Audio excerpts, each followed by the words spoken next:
Super Saturday as the 2010 US Open builds towards its climax.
Well, it's super sunny this Super Saturday. Beautiful blue skies, pleasant temperature, just about perfect conditions for what is arguably the most exciting day in the tennis calendar.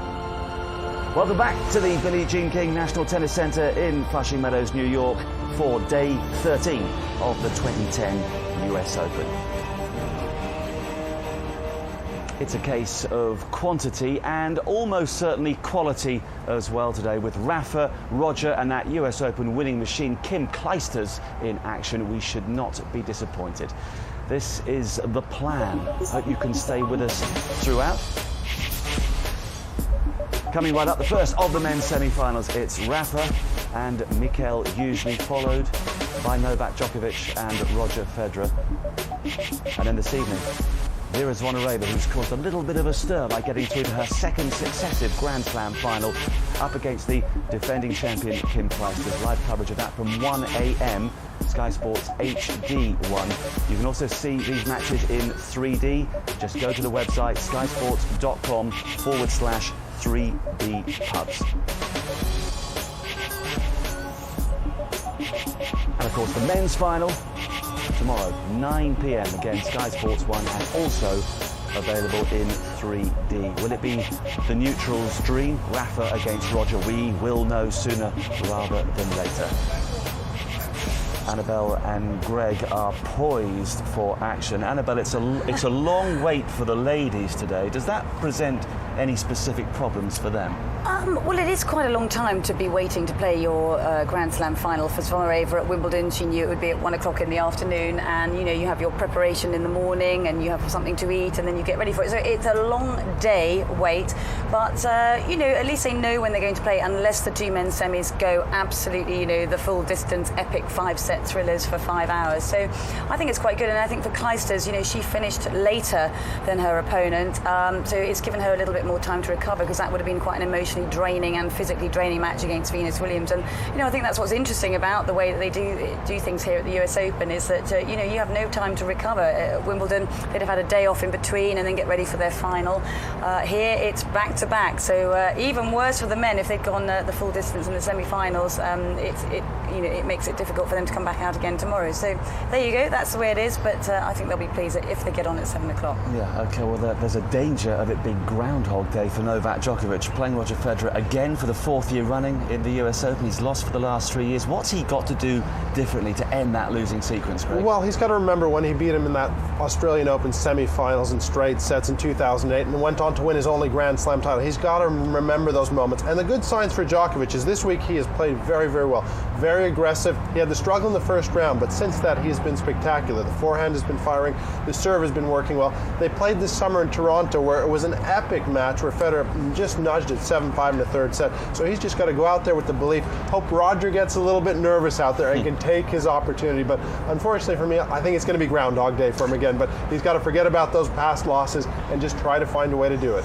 Let's have a look at the tail of the tape, which presents some interesting statistics with regards to the four men's semi-finalists.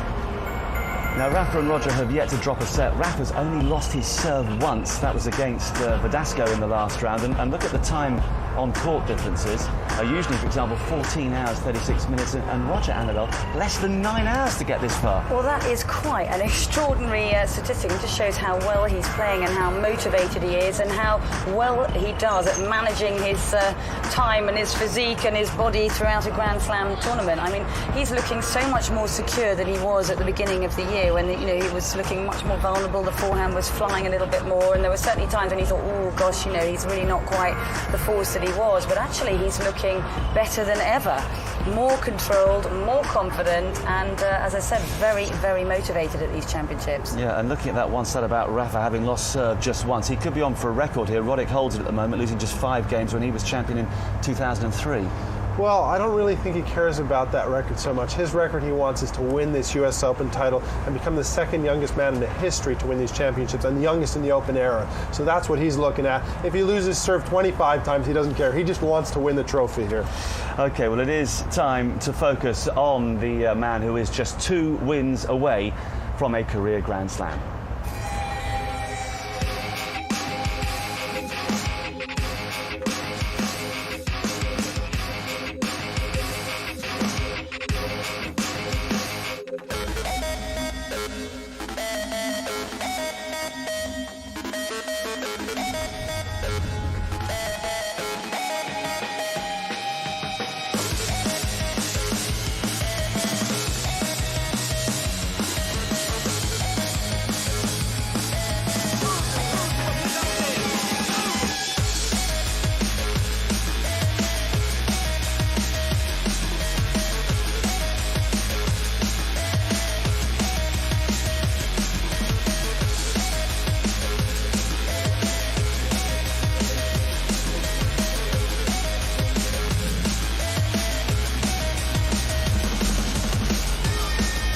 Rafa's 14th Grand Slam semi-final in all. He's won 10 so far, and he's been talking to Mark Petchey.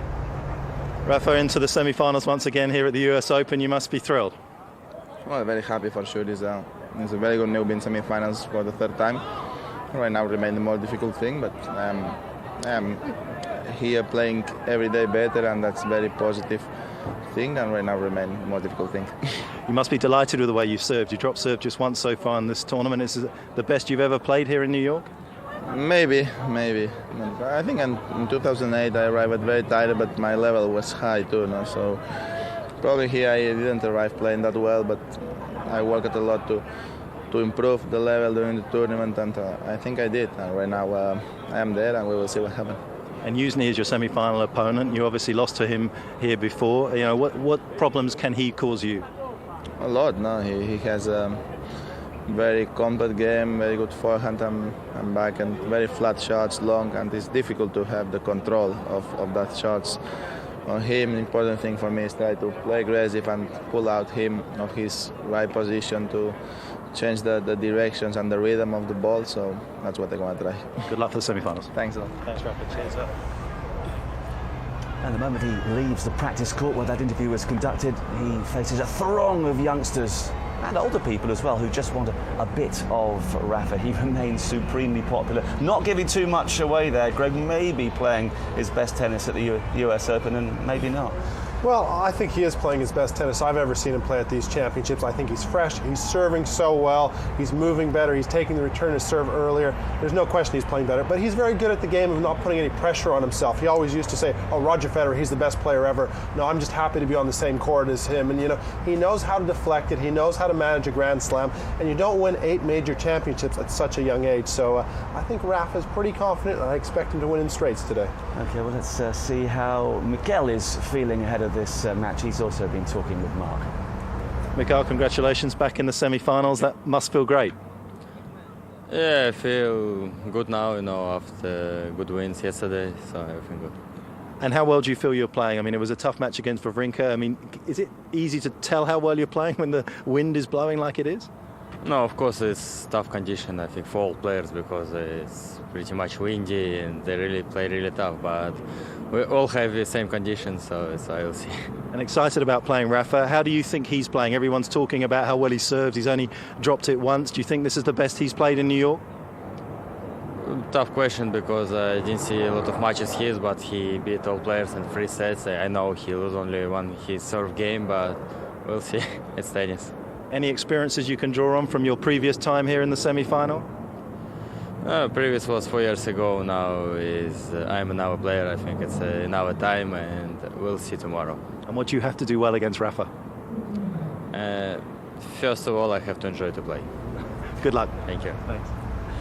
His second US Open semi-final. He was here 4 years ago. It's his 38th major. If he does get through to the final today, that'll be a new record. Kim Warwick currently holds that. He got to his first major final at the 32nd attempt. It's a case of if at first you don't succeed, try and try again.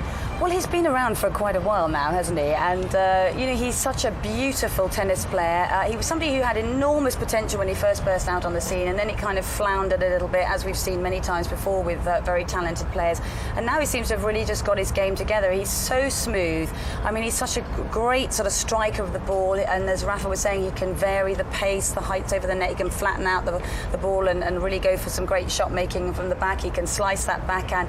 And he moves very fluidly as well. So, even listen to him in the interview there, Marcus, you can see he's quite a chilled out sort of guy, despite the fact I know you wanted to replay that thing where he bashed his head and drew blood on the court. But, he just seems to have matured well. It's all coming together. The second time in this semi-finals here at the US Open. The pressure is all on Rafa. He's had one constant as well. Since the age of 10, he's been coached by Boris Sobkin. We saw a lot of him during that match against Wawrinka. He's quite a character in his own right. He's also been talking with Mark. Boris, everyone talks about the players recovering. Have you recovered from that match with Wawrinka? Me, yes. I'm not sure about Misha.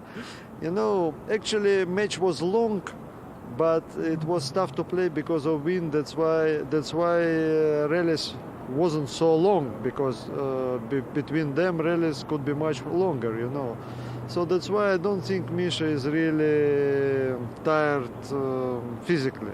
Mentally, of course, but mentally, of course, if you play already five matches here, you have to be mentally tired.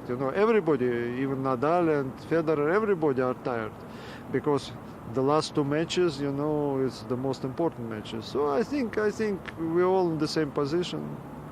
And Misha said he hasn't watched Nadal much. I'm sure you have. How do you think the Spaniard's playing?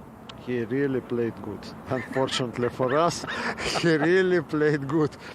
But not only this match, unfortunately, But, sometimes it's a different day, different story. Of course, I understand. I'm not that stupid. I understand that we have less chances than Nadal has. But you always have some chances. The question is if we can do it or not. Anyway, I think the result is not bad. When you are seeded 12 and reaching semi-final, it's not bad. Of course, Misha played against Nadal. Of course, Misha won against Nadal. Of course, Misha knows how to play against Nadal, but maybe it will be not enough. And how does he have to play against Nadal? Good. I don't want to tell you all secrets, but he has to play really good. Okay, thanks a lot, Boris. Thank you very much. What a likeable man. He is the most popular man in New York.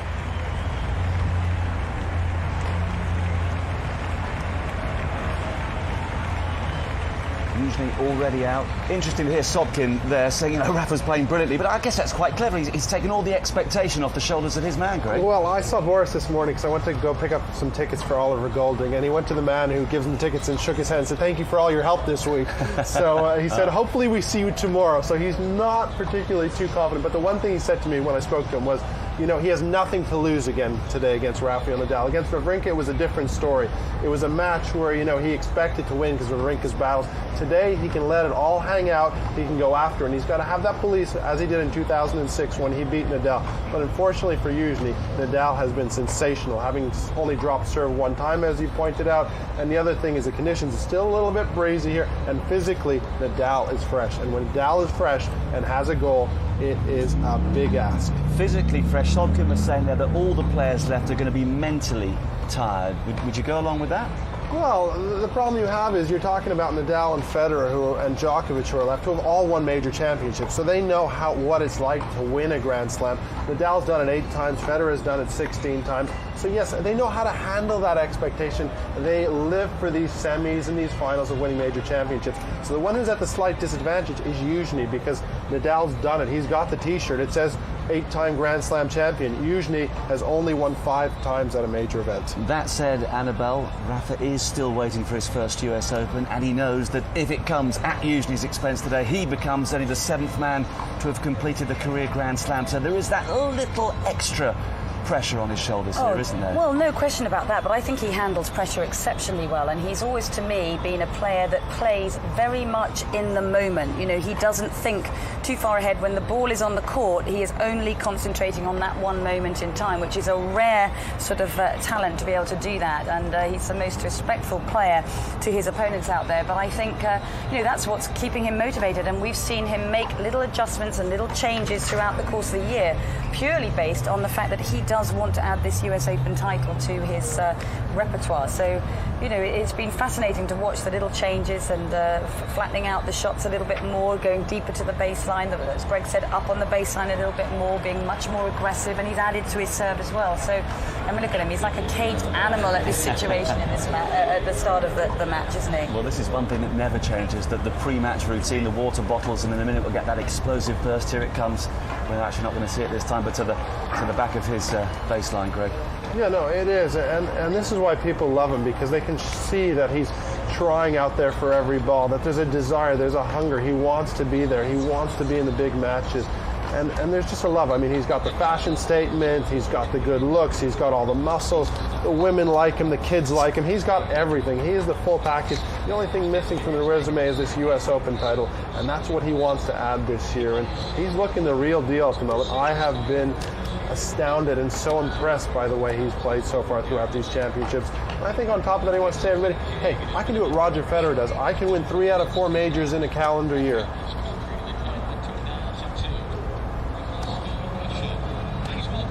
It's a mighty impressive list in 2010, as it's been from the moment he burst onto the scene as a teenager.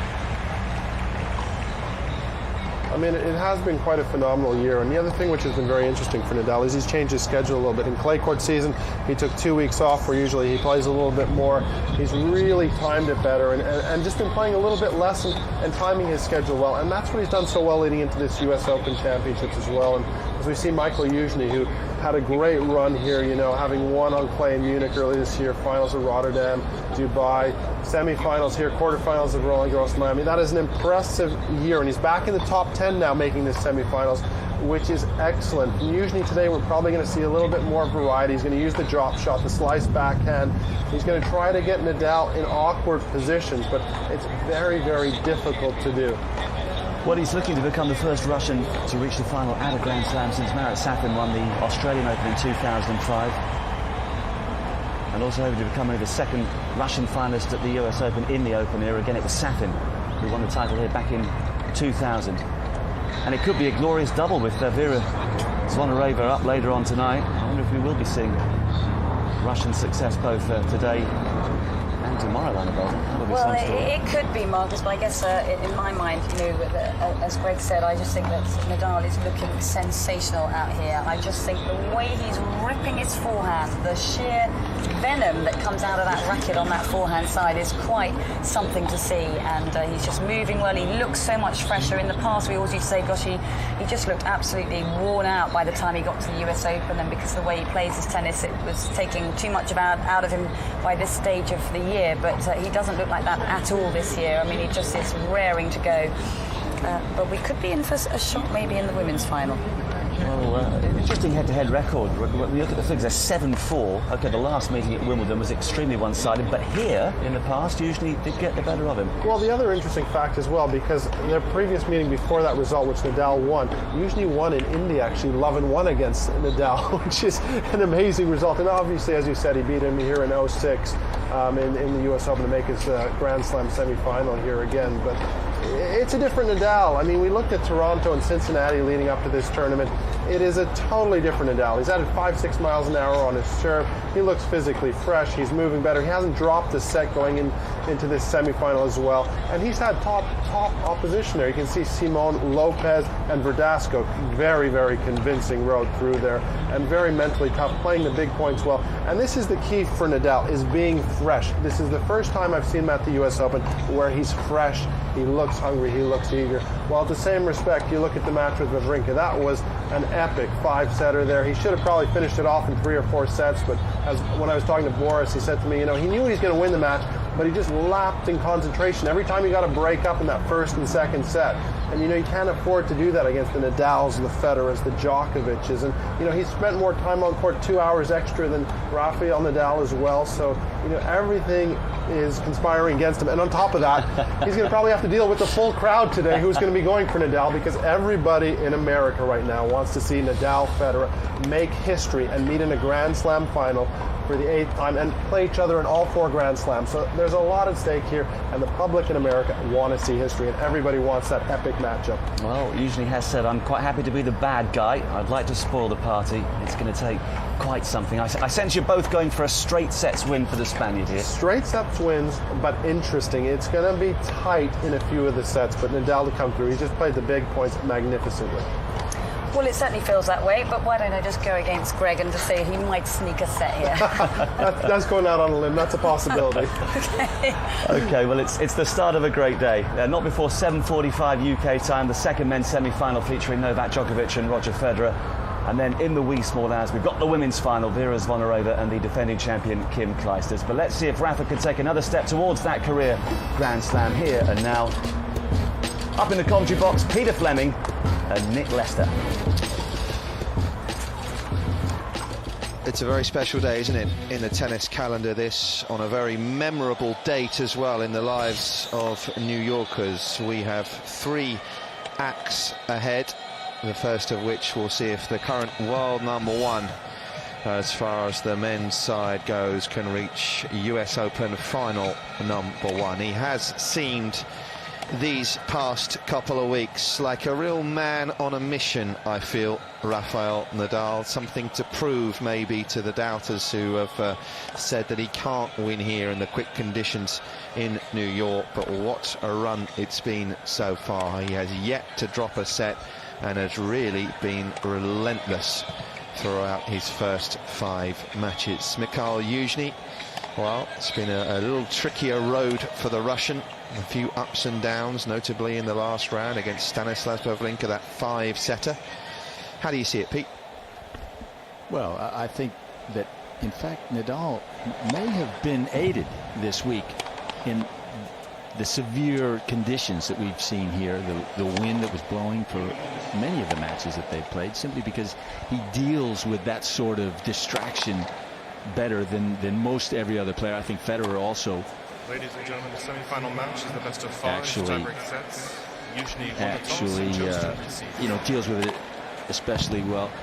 We can see the wind, the flag on the top of the stadium. It is a lot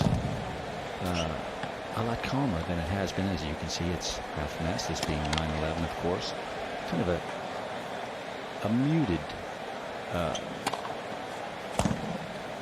muted, no great observances of 9/11 here. Yeah, usually he's actually got a black ribbon on his arm to commemorate the events of 9 years ago. I see just on his left arm there, on his left shoulder. And I woke up this morning to some very somber scenes, as you would expect here.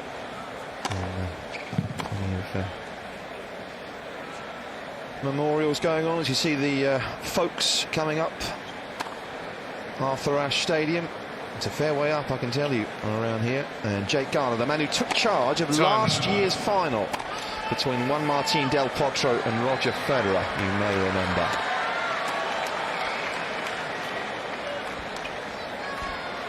So, can he do it? That's the question. Can he complete the set of Grand Slams? I think many people within the media here speaking to them feel he can. They feel he's ready. Well, certainly if he repeats the sort of performance he put in the other night against Verdasco, he's an overwhelming favorite to win this match and perhaps this title, because it was an exceptional performance. Verdasco came out and lit it up really for a set and looked as though, okay, he might just repeat the sort of effort he put in against Rafa in Australia last year.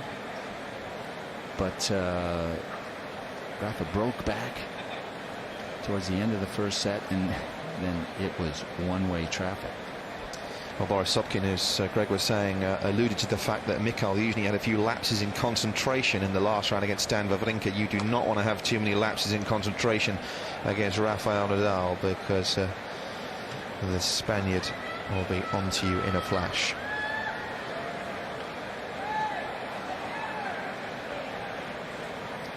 Nadal going through his pre-match ritual, sitting down, fiddling with the bottles. Youzhny opponent quite happy just to wait as well. Ready for play. First set. So we are ready for Super Saturday here in the Big Apple. And it will be the man from Mallorca, the world #1. Ready. To kick proceedings off. Play.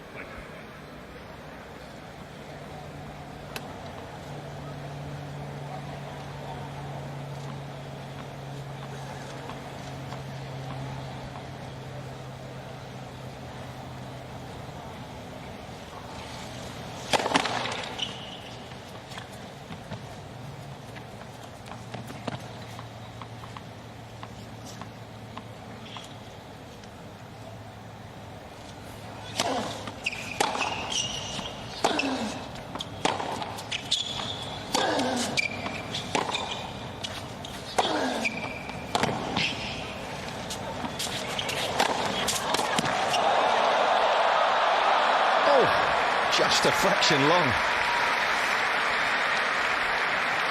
What a start. Yeah, and that's the sort of thing that Youzhny does so well. He's just in tune with the game. He understands where the ball might go, anticipates beautifully.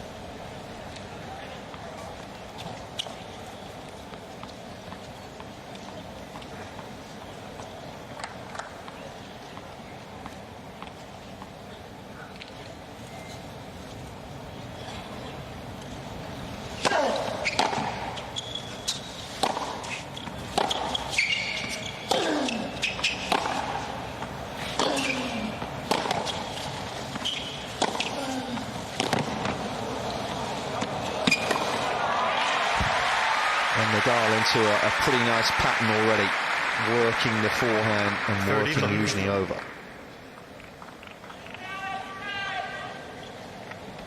If he does win today, of course, Nadal will complete his set of Grand Slam finals. Jim Courier will have beaten him. The only man to have beaten him in terms of age in doing that. Courier was 22, Nadal 24.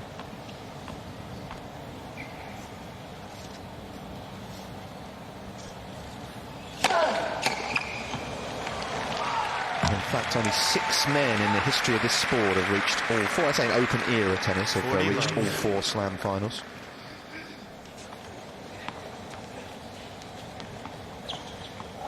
Courier, Nadal, Agassi, Federer, Edberg, and the other one was Lendl.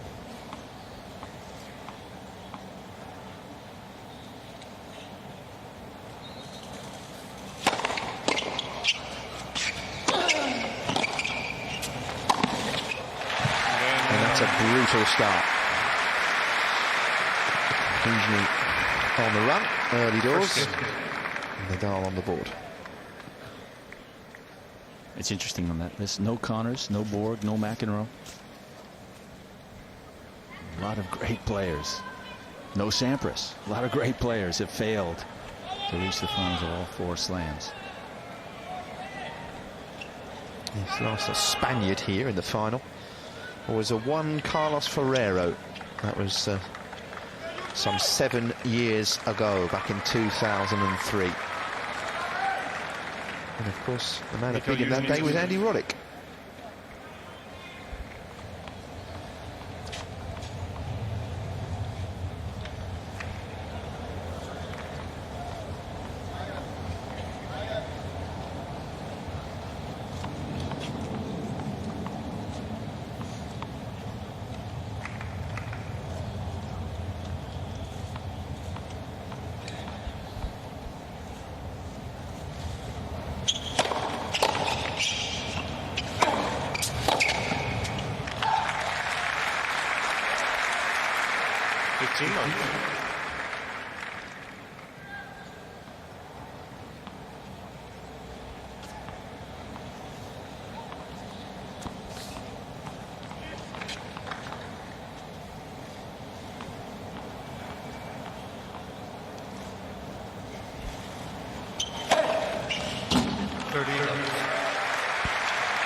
Pretty self-assured start.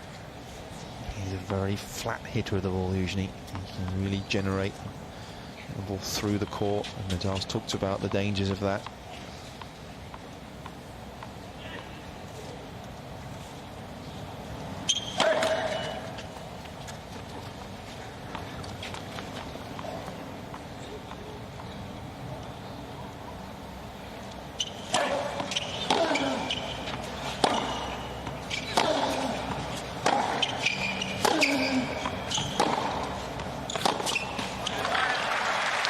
Down the line might be a key shot today as well. 40 Yeah, Youzhny does hit the ball very flat, but he also is able to change things up. He'll hit the odd looping ball. He'll also slice his backhand with great authority.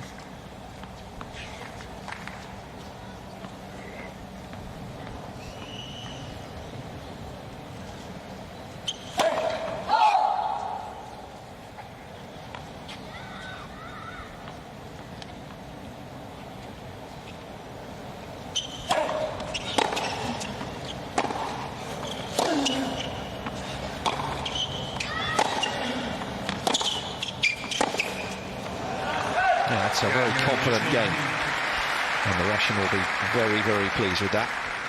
That's a good length. 1 game off, first sets. It's once.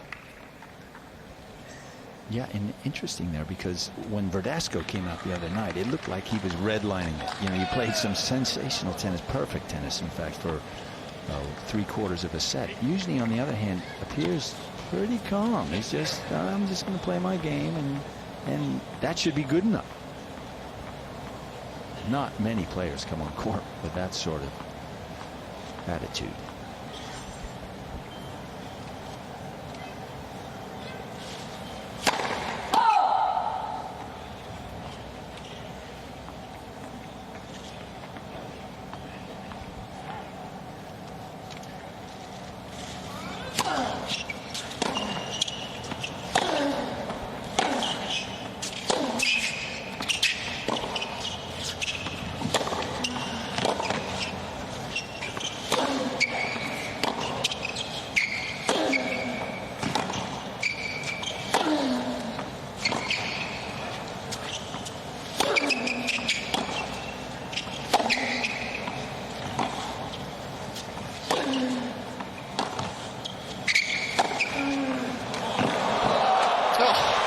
Sensational.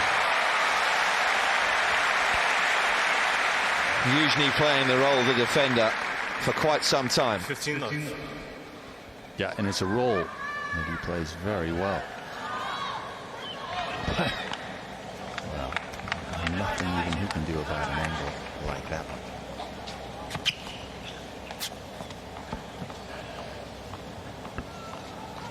Nadal hits those angles not only, well, he hits them very hard.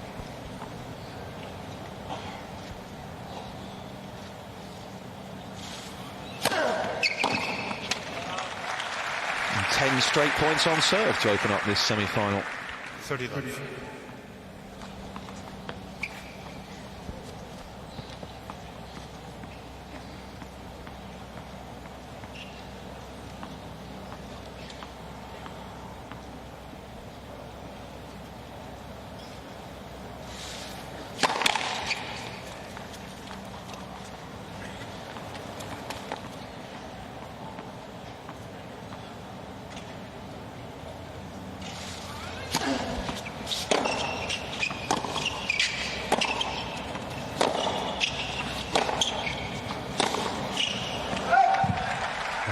Snapped.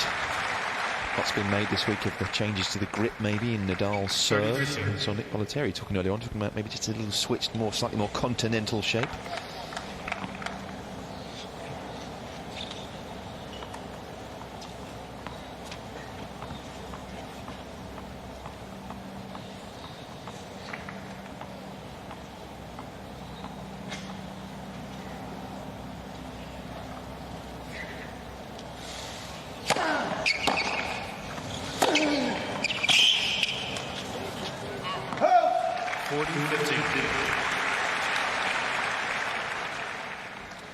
Change or no change, it's been effective.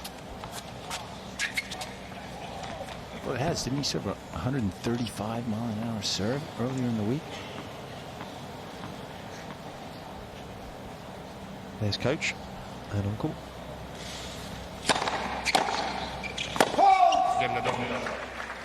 So Nadal in front early on here.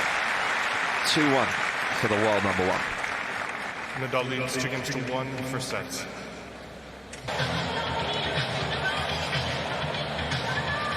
I saw some shots of Tony Nadal just before the break, and there's a piece actually with Tony in today's New York Times. Not often that Tony Nadal speaks to the press, but he's had a few things to say to one of the journalists here. Very interesting, really just backing up everything that we know about the family and the attitude that they employ, some of the good lines. He says, I think one of the most important things, and I always say to Rafael, is to have a good face, because in this life, the ball going out is not a very big problem. And there are quite a few lines that are very similar attitude to that one. Talking about being a good person. They instilled that in Nadal at a young age.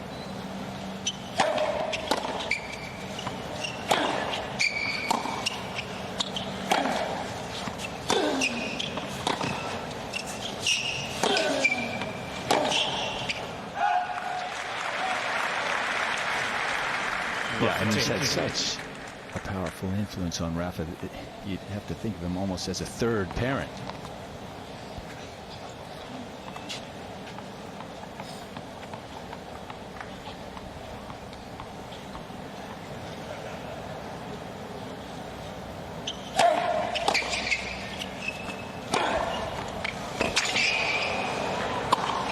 Tremendous. Did really well there. That was a good defensive lob.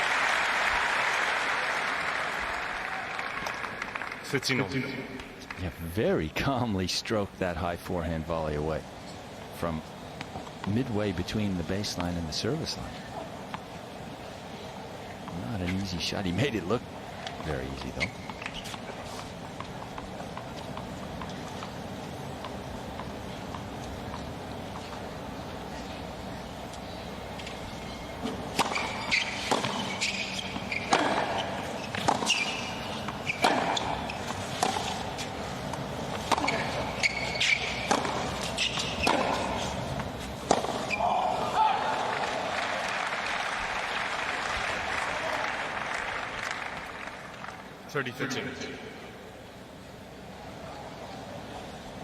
It's not uncommon to see Nadal start off matches jittery.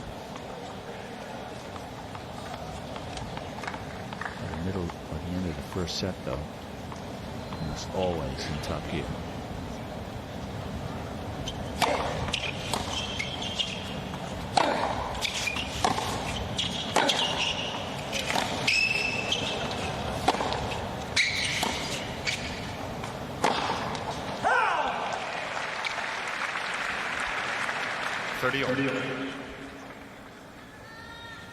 Didn't come here with any kind of form, really, Youzhny. That's what makes the run a little surprising. And the new North American swing lost early on in both Cincinnati and Toronto. Only won the one match, in fact, there. But as the draw has opened up, he's taken advantage.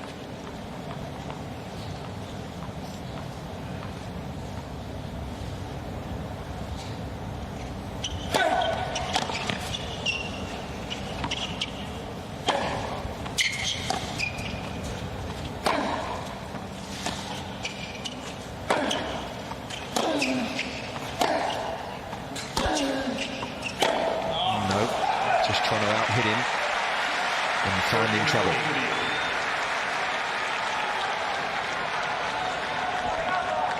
And if Nadal, or rather, if Youzhny attempts to win a bunch of his points in this manner, he's in a lot of trouble.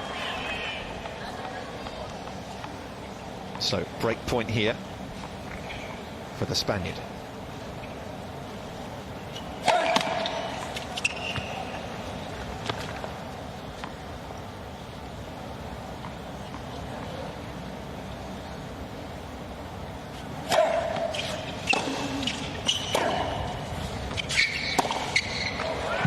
Found the line. Youzhny wants another look at this.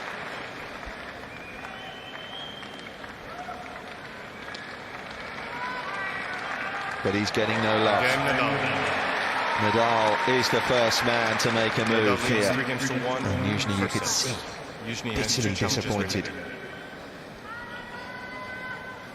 Just what he didn't want, clearly, to let this man get a steal.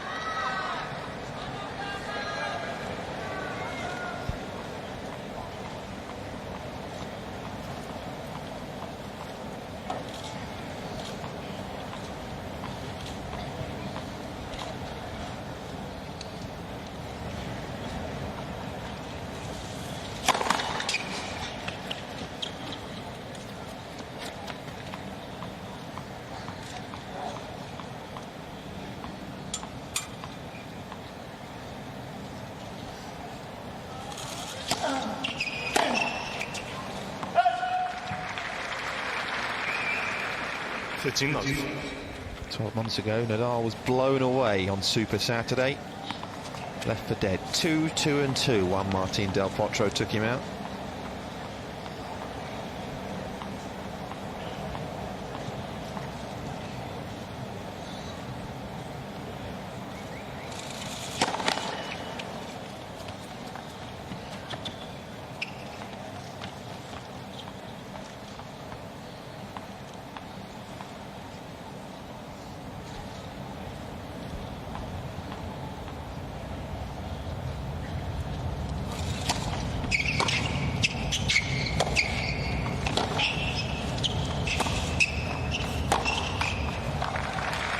I've forgotten all about that. What a bludgeoning performance almost from Del Potro. Almost to outdo himself in the final. Coming back from 2-1 down against Roger Federer. Looked as though he was exhausted and done. Somehow pulled through.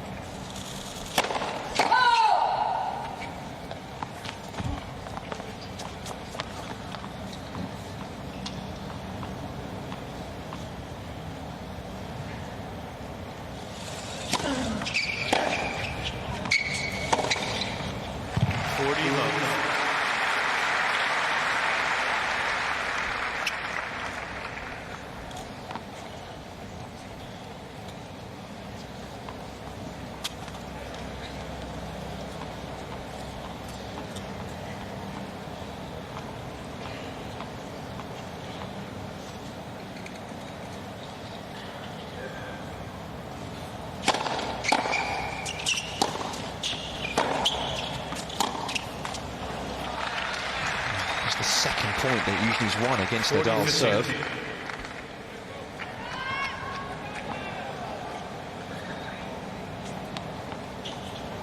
Yeah, incredible to think that Nadal has reached the semifinals of the US Open, having dropped serve only once in a fortnight. This for a guy who's not known as a big server.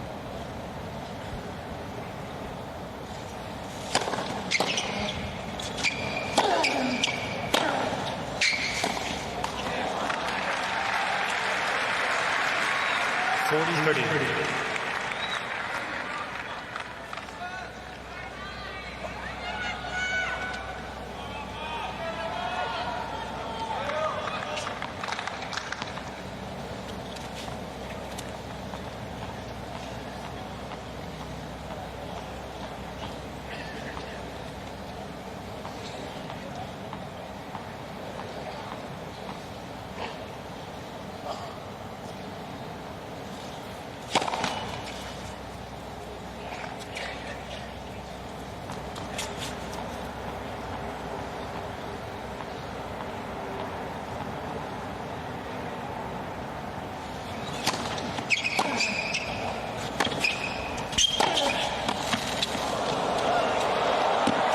Brilliant. Nadal was onto the short return in a flash, but what a run.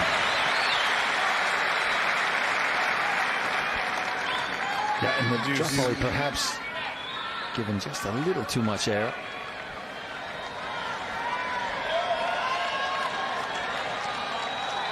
Exceptional finish, just the same. Back to Youzhny.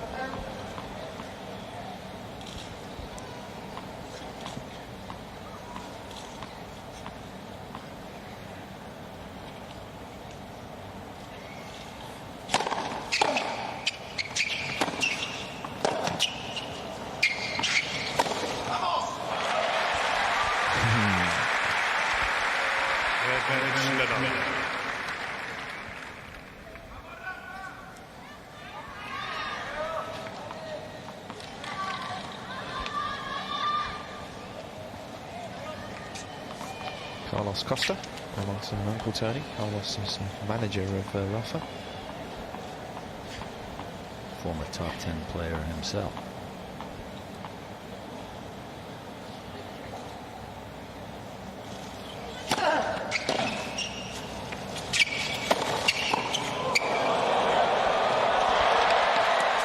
Oh, what a piece of skill. Improvisation.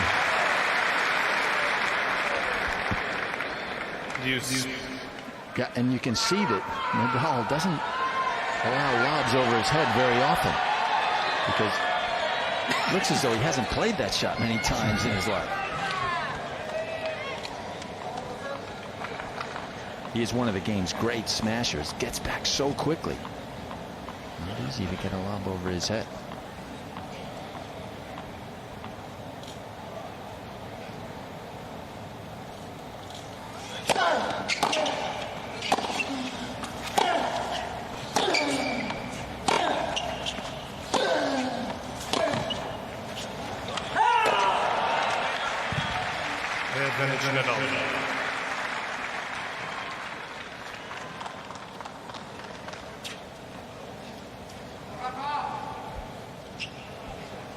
Quite a bit warmer than it has been the last 3 or 4 days.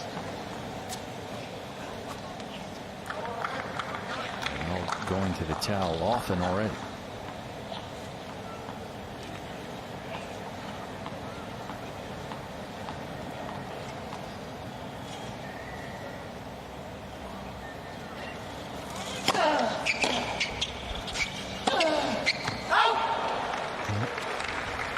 Just a little wide. Nadal is judging the call on the left far sideline. The ball is called out. Yeah, this is one of these. It's worth a shot.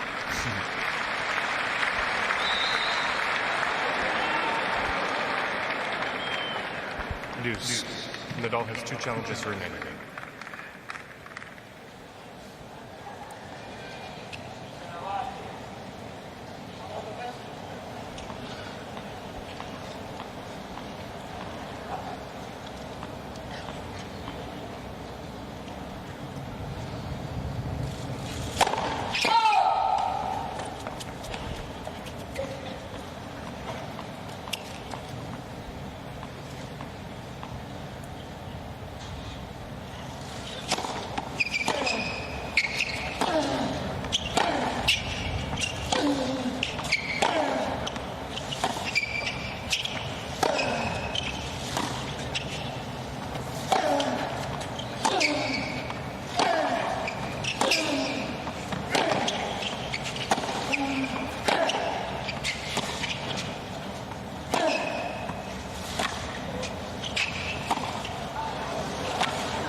Tremendous tennis from the Russian.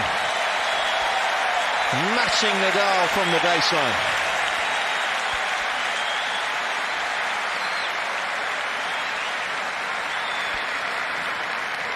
Advantage Youzhny. I tell you, there aren't many players who can toy with Nadal as Youzhny did in this last rally.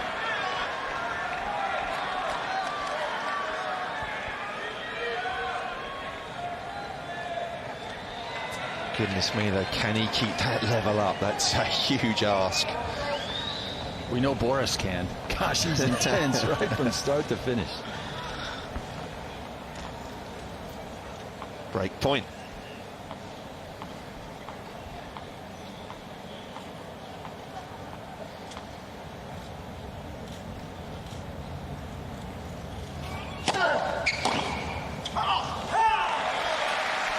Only Fernando Verdasco has managed to break this man in this tournament. Usually doesn't join that list yet.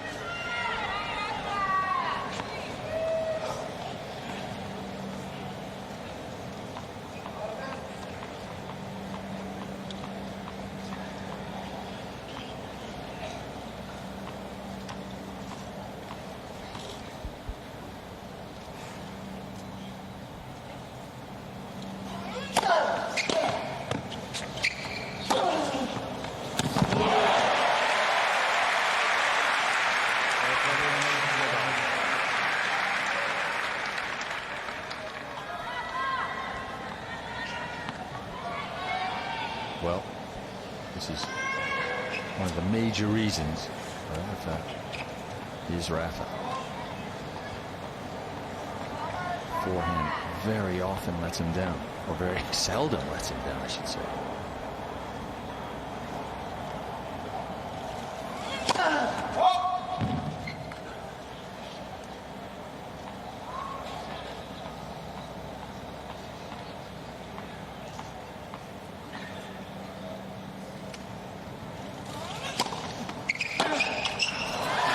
Nadal avoids the first little bit of danger in this semi-final, and he is ahead here with a break.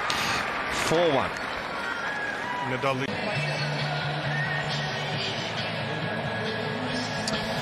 So there is the world #2, who has found a group of Swiss fans to sign autographs to, as he arrived here ahead of his semi-final meeting. Just like last year, in fact, with Novak Djokovic.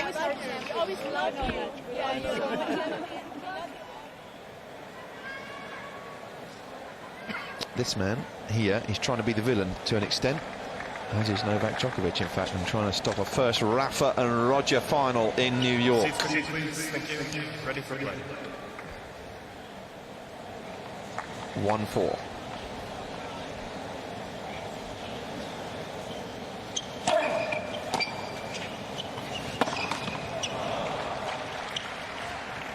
Love to take.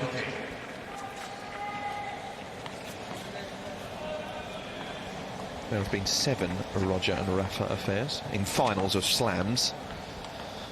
Never here.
30 all.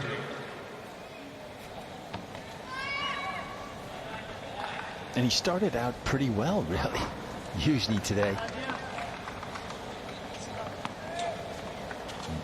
Already on his way to a drubbing, it seems.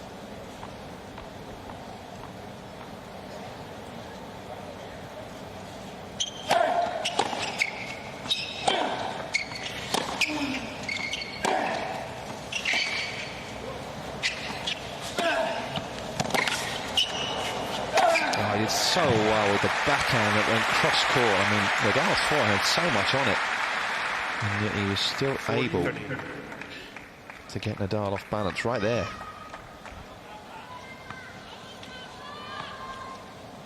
Yeah, you have to just close your eyes almost and swing away to make any impression on the Spaniard.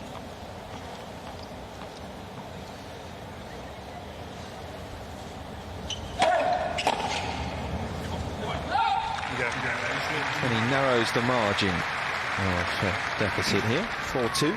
Nadal leads 4 games to 2. First Talked about his victory salute. Of course, he's very famous for doing his victory salutes afterwards when he wins matches, usually. And he revealed the other day that it's actually in memory of his father, who died at a very young age. His father was in the military, and that's why he does that particular salute in memory of his father.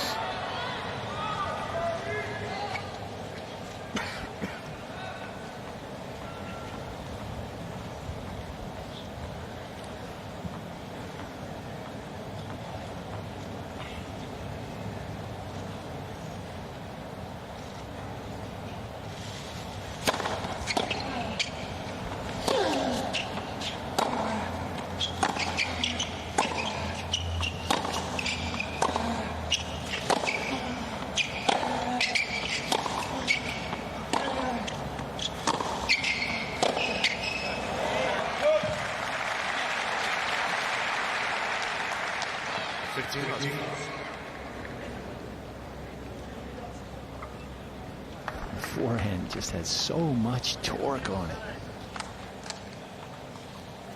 Vaults off the court.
Goodness me, Youzhny is just such a clean hitter of a tennis ball, isn't he?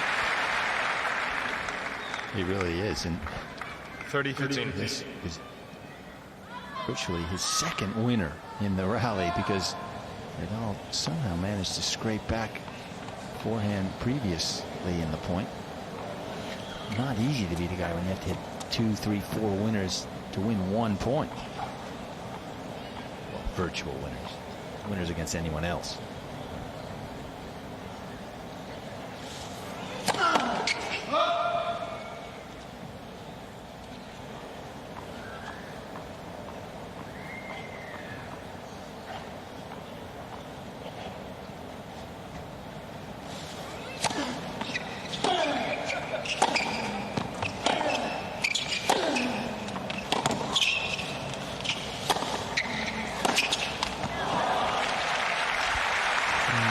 get behind in the rally against Nadal,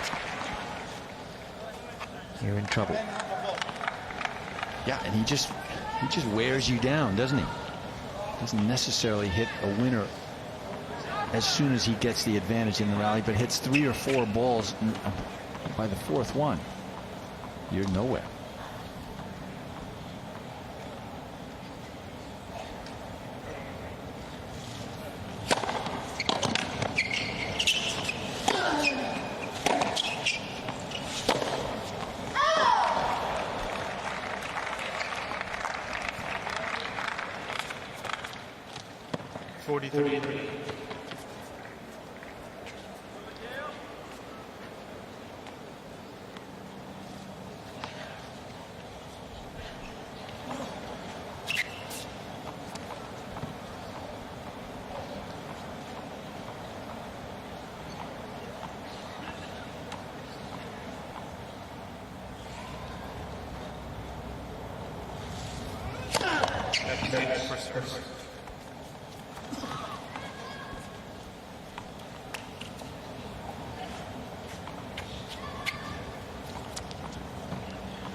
So Nadal looking pretty good here to take the first set.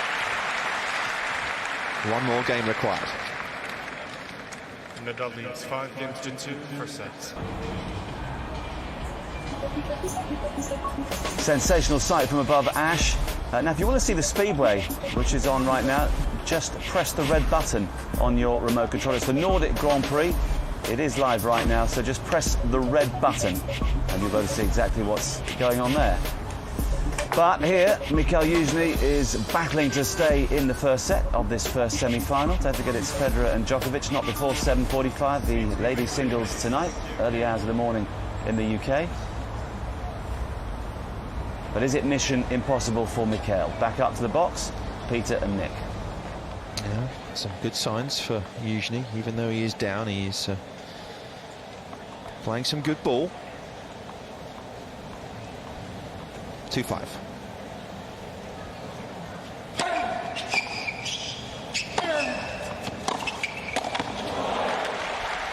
Question is, though, is good ball going to be enough?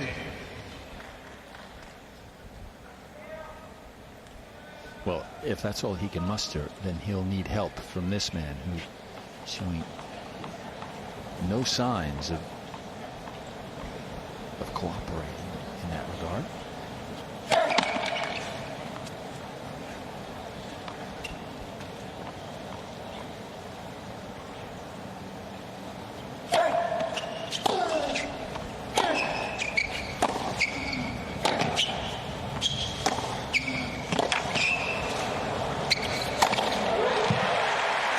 Tidal wave, isn't it? Of ground strokes from Nadal. Love 30. I like that. A tidal wave of ground strokes. I'm sure that's what Youzhny feels it, or how he feels it.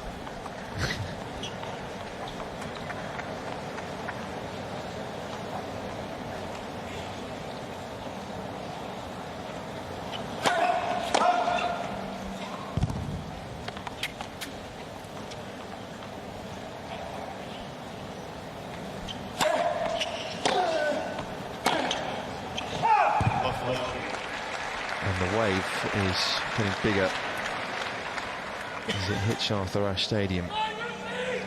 3 set points for the Mallorcan.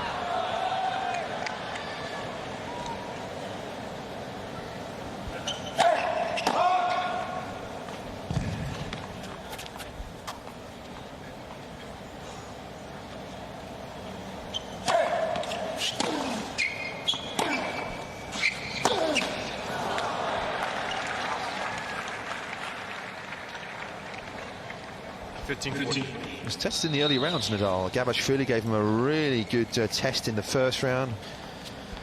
And then Istomin drove him close as well. Led the break here in the second set. 5-1 if memory serves. So he's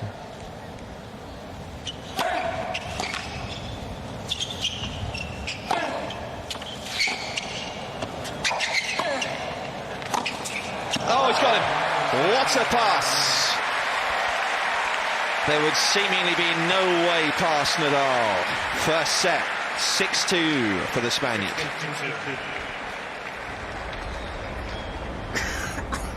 Yeah, it is increasingly looking like mission impossible for Mikel Youzhny. Rafa so focused, so intent on winning this US Open for the very first time. A couple of other contenders, of course. The spotlight will be on them later today. Roger Federer, the 5-time champion. So languid.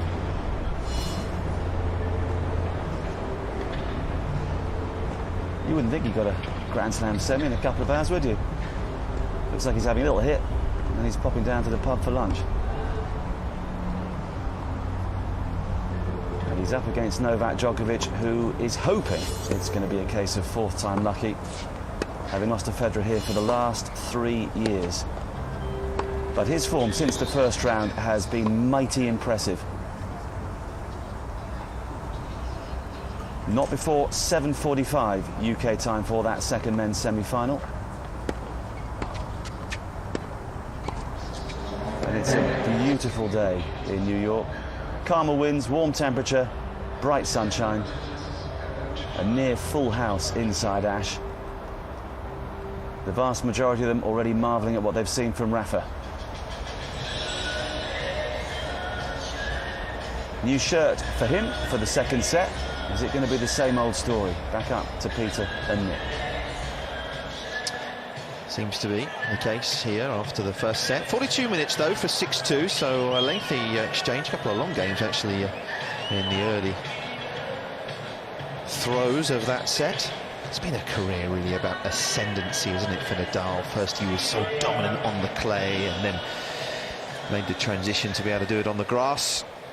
And now looking to do it here in the quickest of all the conditions. Of course, he did win the Australian last year on a surface very similar to this one.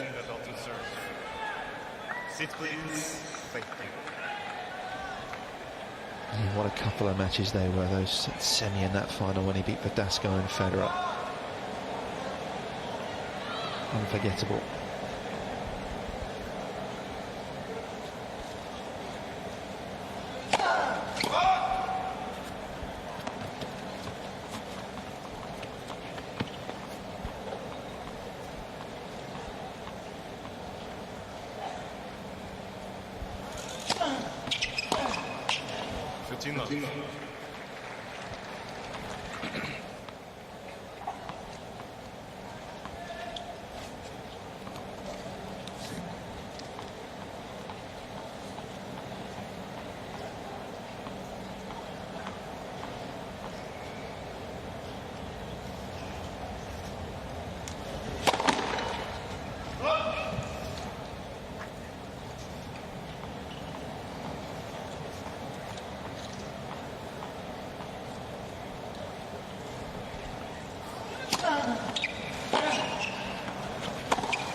Brutal. It really is. 33.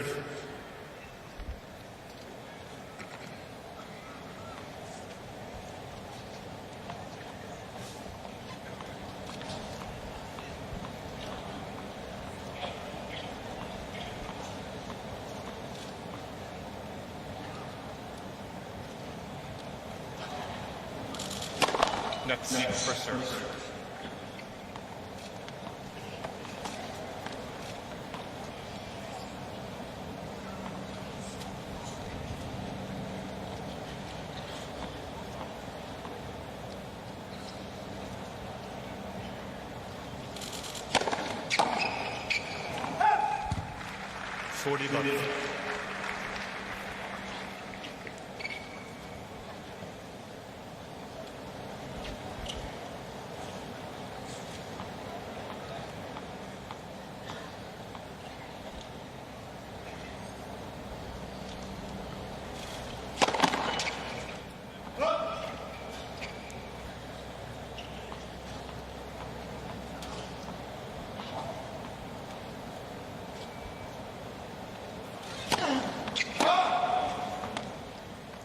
40-15.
Youzhny trying to again be aggressive, trying to hit flat and hard, but again getting no reward from the Spanish wall on the other side of the net. Nadal making the transition from clay to grass and of course to hard. It's 32 years ago now that this tournament changed forever, really, moving from Forest Hills to its current location here in Flushing Meadows, Corona Park. And, it was back in 78, the first time that a Grand Slam was held on hard courts. Was that a big move back then, Pete? How was that seen back then when they changed to hard? That was a huge move, yeah. Yeah, Forest Hills was where the U.S. Championships, then the U.S. Open, had been for, well, what, 58 years or something like that. And to come here, it seemed a drastic move at the time, but Forest Hills had just been outgrown. Coming here really gave this U.S. Open the platform to become the massive event that it now is. That's it. Second set.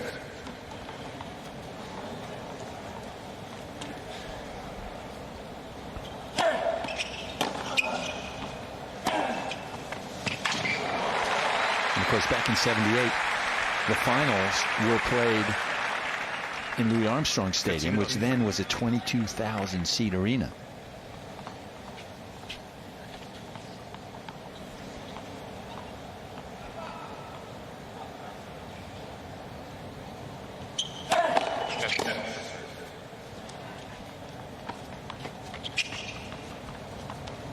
Now Louis Armstrong, half the size it was then.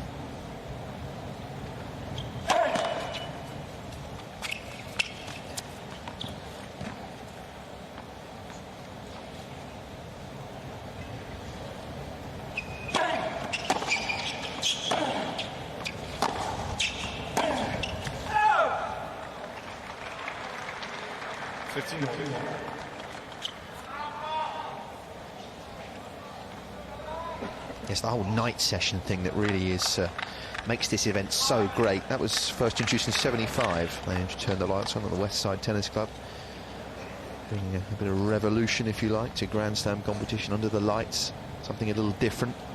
It's a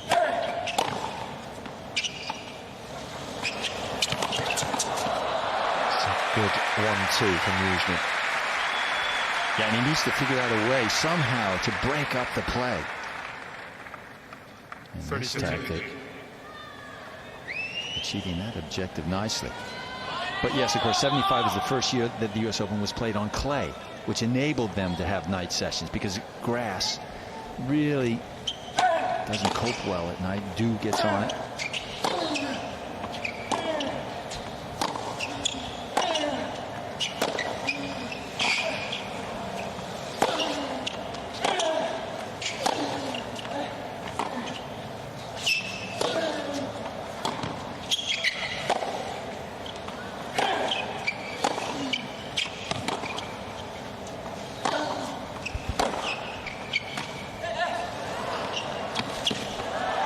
Youzhny's having to play points like that just to win some at the moment. Wow. Come on. It isn't enough just to rally as he did with Nadal. to come in and absolutely abuse the Spaniard. Oh, what, you think you have touch? I'll show you touch.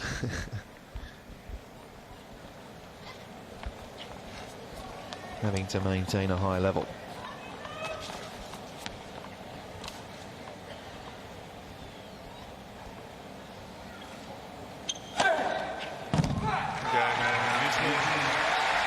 The Russian doing just that.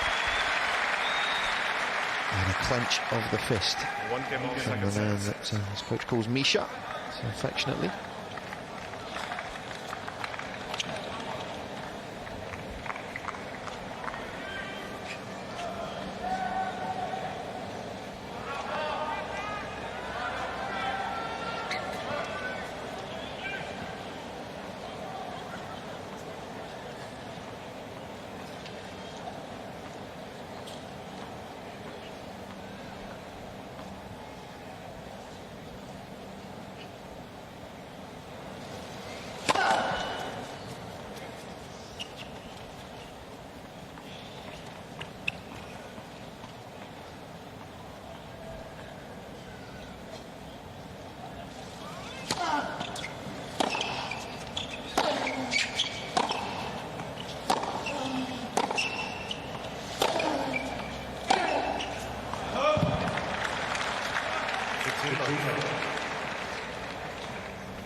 Found the line, not out of the middle of the racket for sure, but he won't give a darn.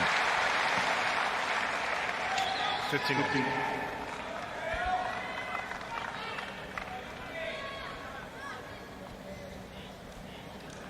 Just the edge of the line, in fact. I don't know. I don't think he'll quibble with that one. I think that was... Did I do an injustice? You did. Shame on you.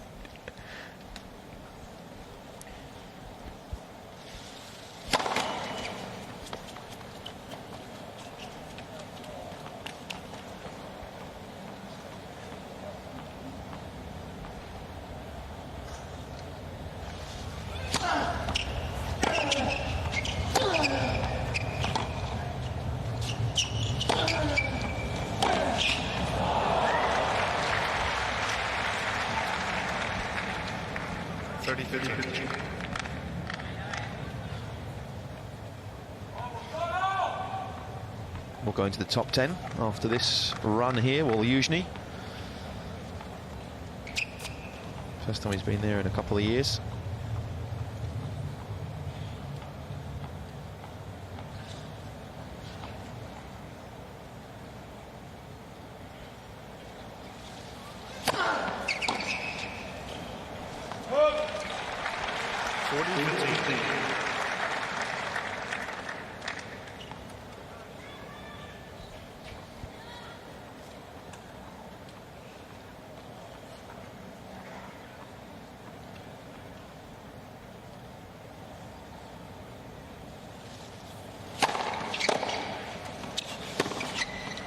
Too good.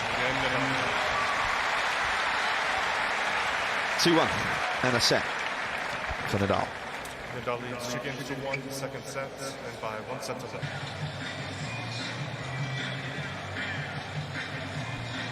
Trainer's been called here Time. for the next change of ends. Yeah, and that's probably the good news, that he won't arrive until the next change of ends, which means it's nothing serious. Perhaps just running repairs.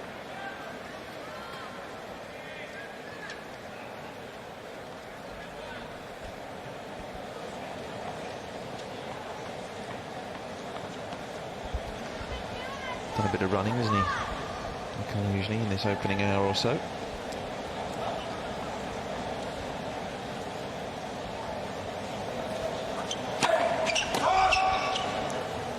Just long.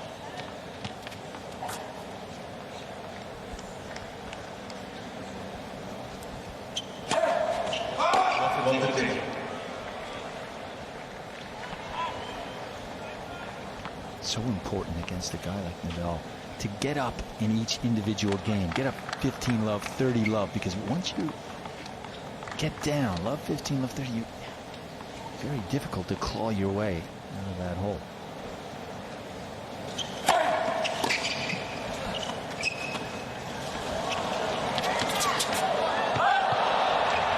Nadal bitterly disappointed with that miss. Standards are that high.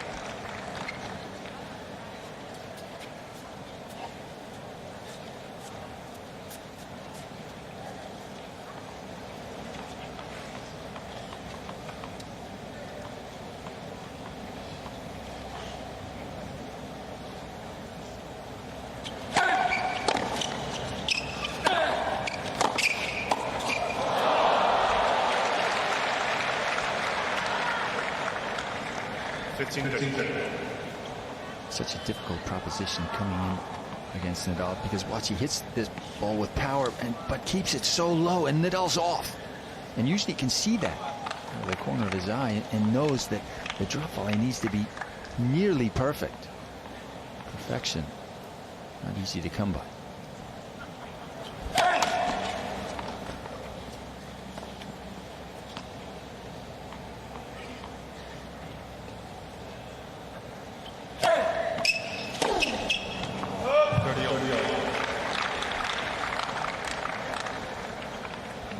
A little bit of over-adrenaline maybe there.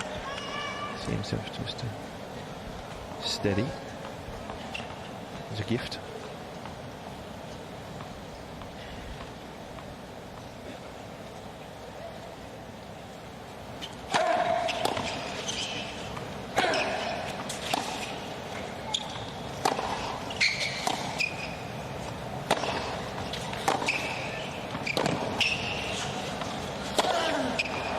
Missed that as well. And the hands on hips. Makes that ball probably 99 times out of 100, I'd say. Yeah, but he meant to do that. That just shows people he's human. See, I do miss after all.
Just couldn't get it over his head.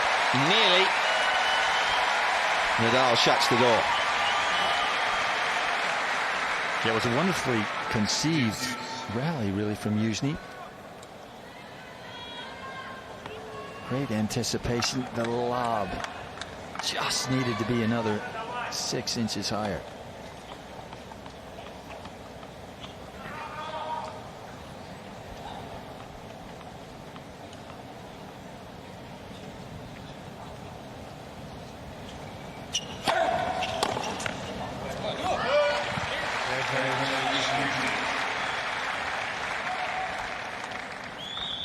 Usually fighting hard, isn't he? Just to stay in touch.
He's mixed up that serve, hasn't he, on that side? One way than the other, and Nadal's failed to make a return now 3 times in a row off that juice side. Yeah, nice swing on this wide serve.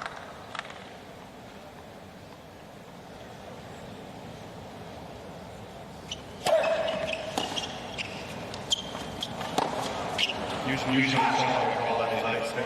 Almost called it.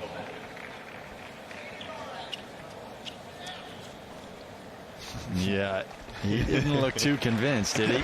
But he was distracted. Oh, yes, okay. Well done. So the Russian roulette, and he comes up trumps. And the Hawkeye. 2 games on second sets.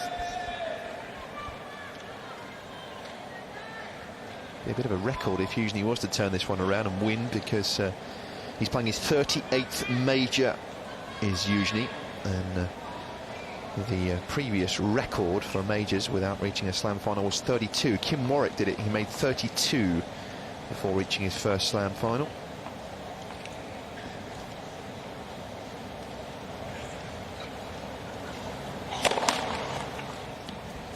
Kim Warwick. Wow. That's a name from the best.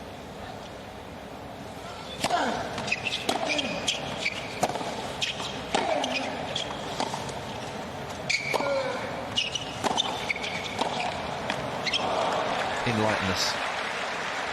No, he's a very good Australian player. It was when the Australian Open perhaps was in a bit of a trough. There were a few years there when it really wasn't as popular. Connors, Borg, McEnroe all declined to play.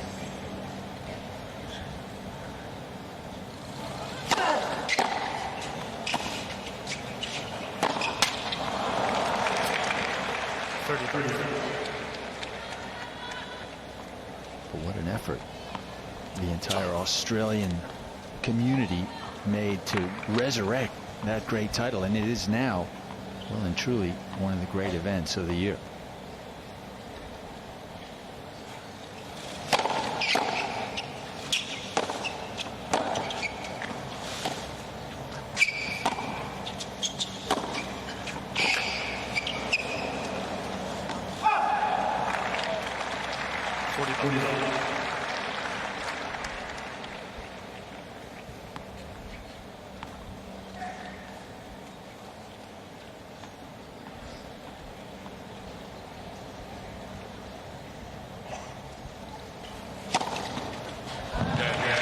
Another love hole for Nadal, who rather struts his way to the chair in his usual fashion. 3-2. He leads in the second. 2 second sets and by 1 set left.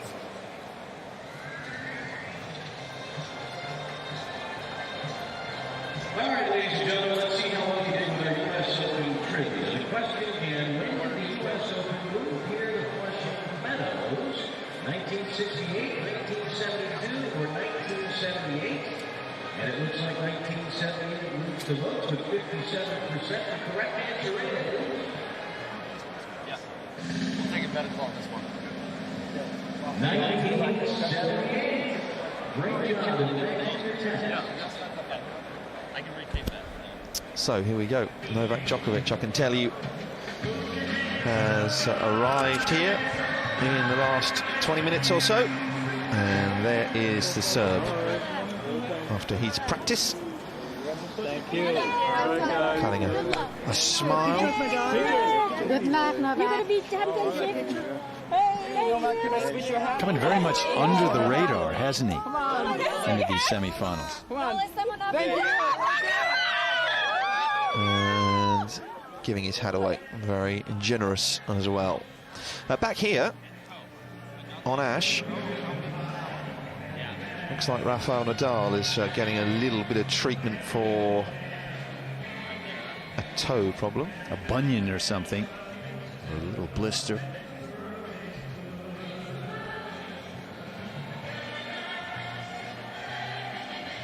Yeah, look at his feet, just torn to bits.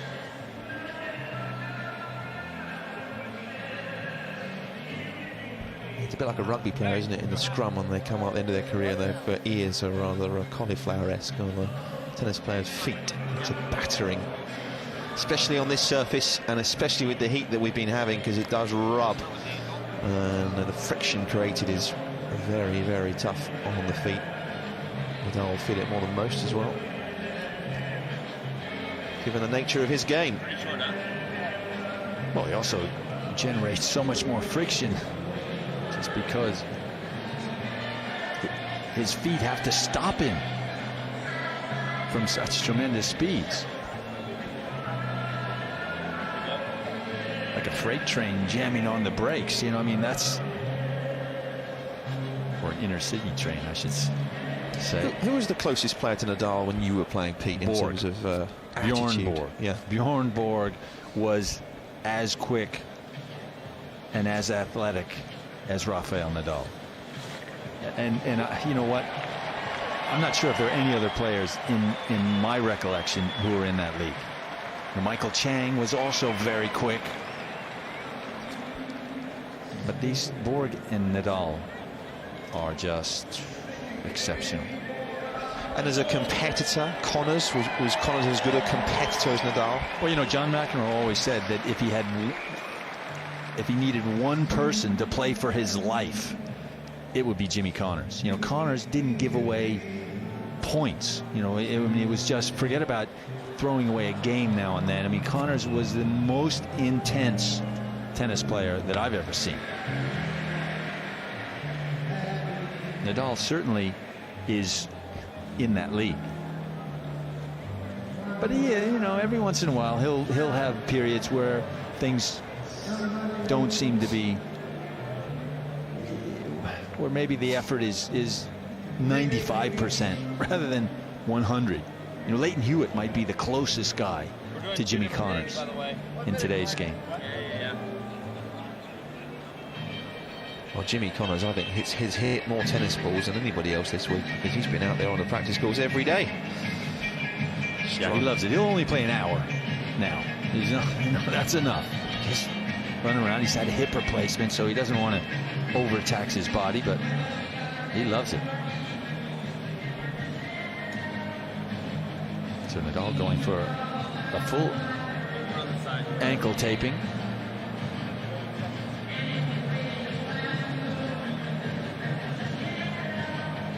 I have a feeling that that ankle was taped before he walked on court, and sometimes the tape is unevenly applied and it can dig into your skin, and after you're twisting and turning and jumping around, that tape will start to cut into your skin, and it's very uncomfortable. So the best response to that, do it again.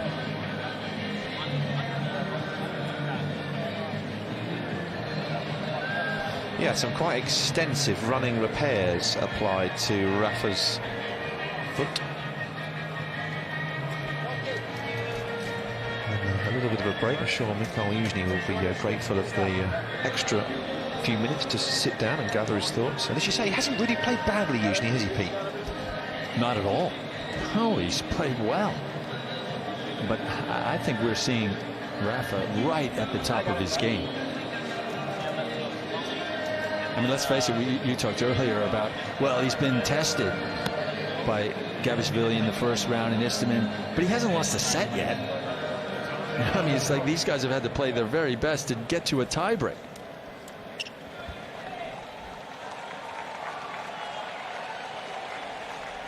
Yep, it's been the case. Didn't lose a set, of course, when he won at the French Open. Lost a couple at Wimbledon. A couple of early 5-setters, actually, he had there before hitting top form.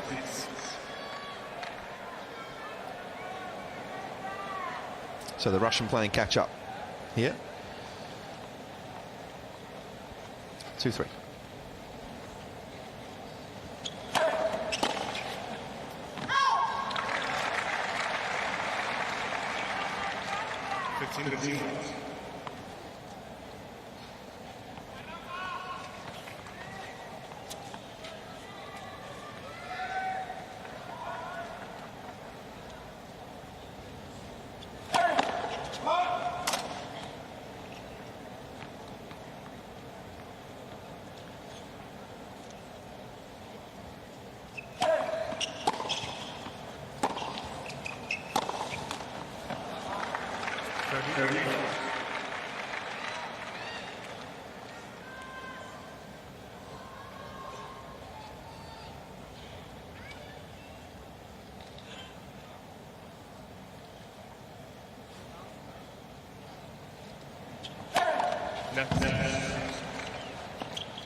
Tremendous.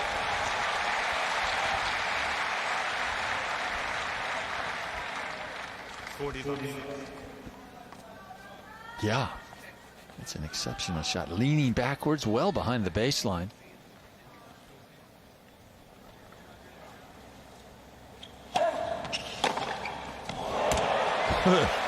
Oh, you want to take the pace off of that serve? Fool me? Think again. 40-15.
So, a mixed bag there for Nadal in that game.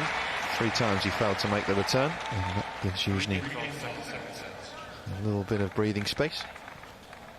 Yeah, and an interesting reaction from Nadal there. Jumped up and down as though it was a bit of a frustrating experience to miss that ball.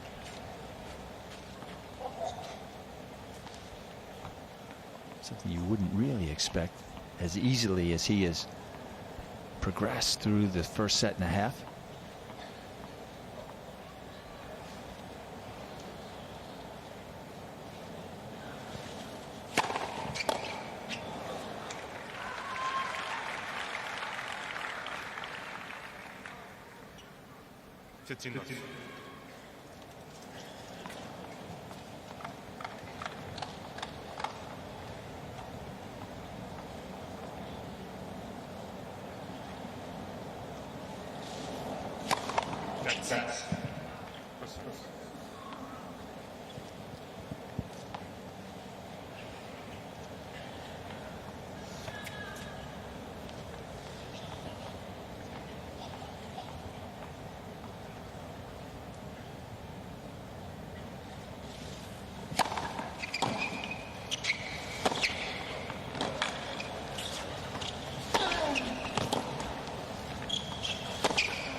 been on top of the slice today of Youzhny, isn't he, a lot? Youzhny's been trying to probe with that slice to the forehand side, but Nadal is not having any of it.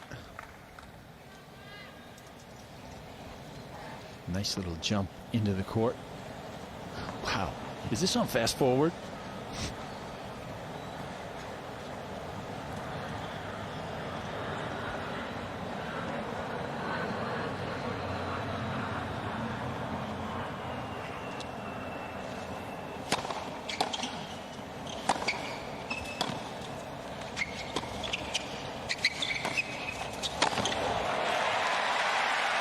Dismisses that ball, doesn't he? Pretty relaxed in Team Nadal at the moment. Yeah, well, it was this shot that really impressed. Slid under it to about a foot or two from the baseline.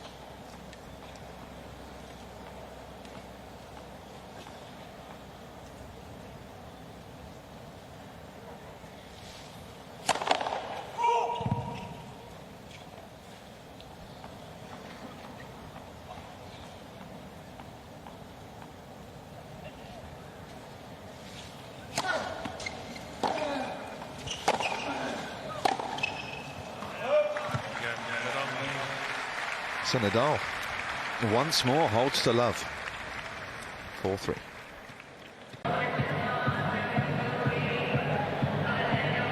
This is the first act of a three-part series really today. Super Saturday, as it's known here in New York. Still to come, Djokovic and Federer. And the night session here, the last night session of this tournament, the women's final.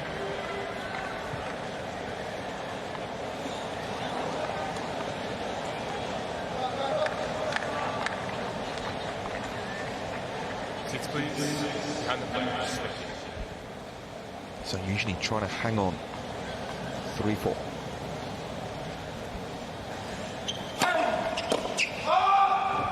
Very it was late call. But it's the right call.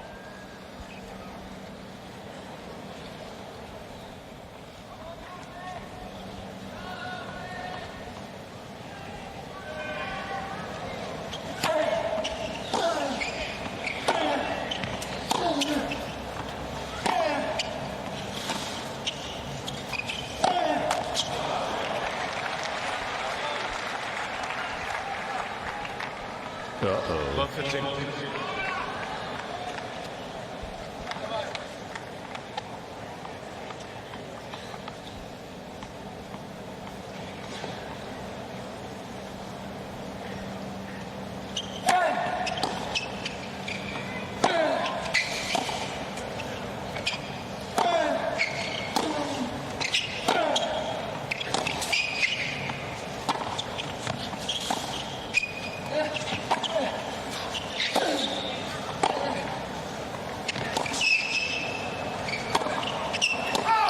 Sent it long. Youzhny and Shelton on the right baseline. I'm not sure if he actually did, but called long.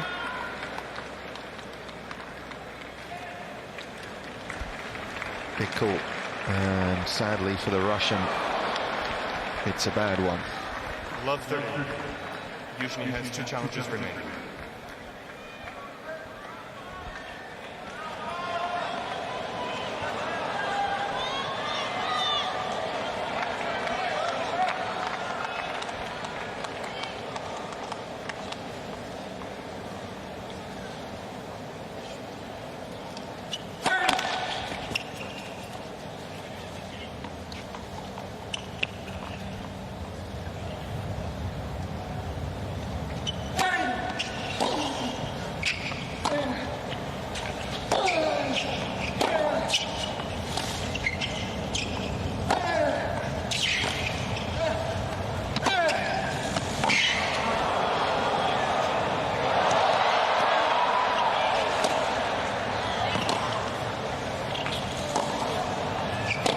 Oh, stop it.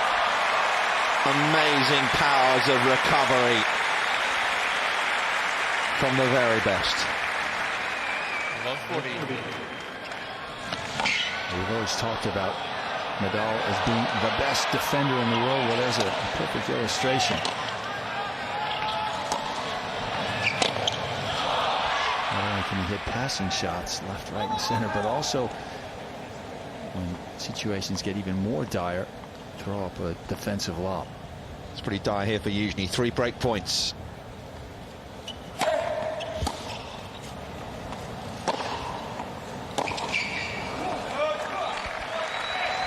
Well, almost going round Nadal. That's something that Andy Murray did very well in Toronto. He hit a little shorter in the court, went round Nadal, and usually doing the same there.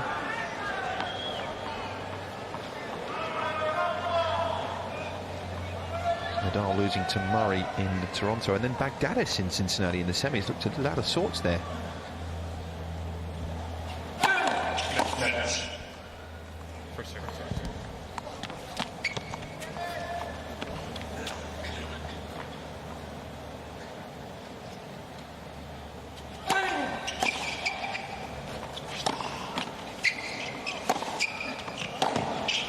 It's a break. Nadal takes a further step towards the final. Nadal leads 5 games to 3. Yeah, Nick, talking about that the Baghdadis loss, I think it's apparent that Nadal has taken a leaf out of Roger Federer's book. Federer is so adept at arranging his schedule so that he peaks for the majors, and Nadal seems to have done that very same thing. Just needed more matches. Had another week in between to practice, and he sure looks pretty darn good right now. Serving for a 2-sets-to-love lead here.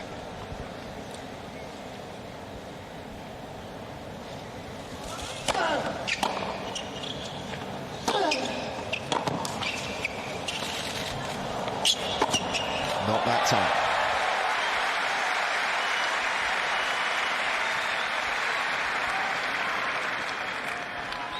Love 15. Yeah, and just moved too far out of court, I suppose. Couldn't get back to cover down the line for him.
Been a real trademark of this tournament, the serve of Nadal. A little slower that one, but still with the same result, and it's set points for, I feel, what would be an insurmountable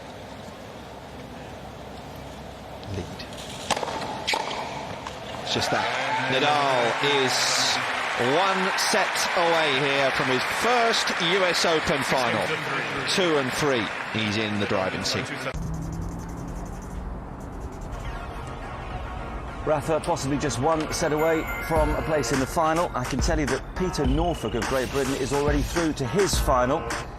That's in the quads singles. He's beaten David Wagner of the United States, as you can see, in 3 very tight sets. Now, it's a round-robin status to begin with, if that's the right word, and those two will actually meet in the final tomorrow. So a repeat of what's been a terrific match today, and we'll bring you news of that. And Ollie Golding is just underway on court 11 in the boys singles final as well. So we'll update you on that as it develops.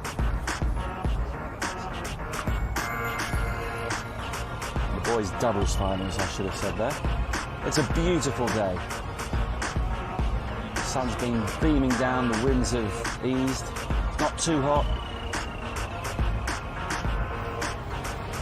But Mikhail Youzhny is feeling the heat. Here we go again. Peter and Nick. How do you begin to believe that you can make a comeback against this man in such form? That is what Mikhail Youzhny must do. A monumental task.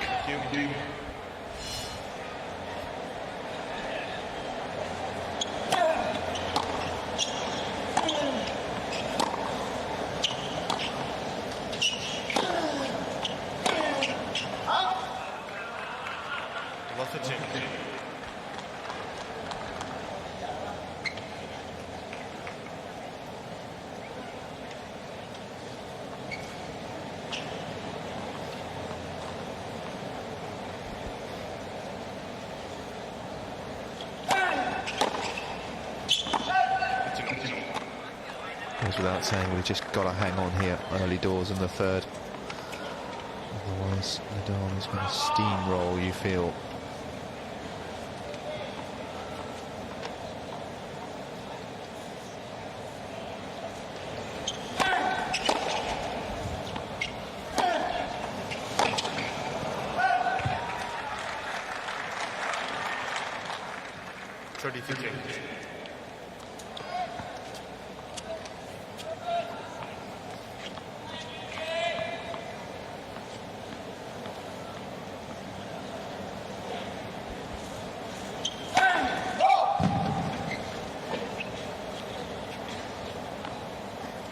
Pretty unflappable though, Tony.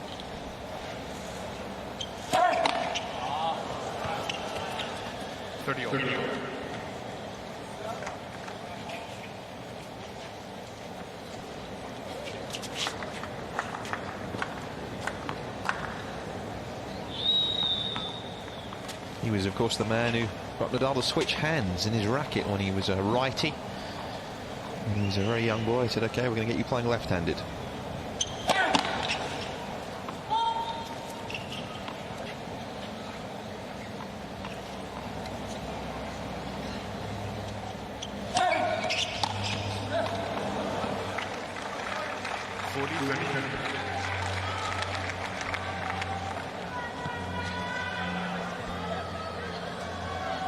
Yeah, it's a great story, but you figure, okay, if he can play this well with his weaker hand, how good might he have been with his right hand?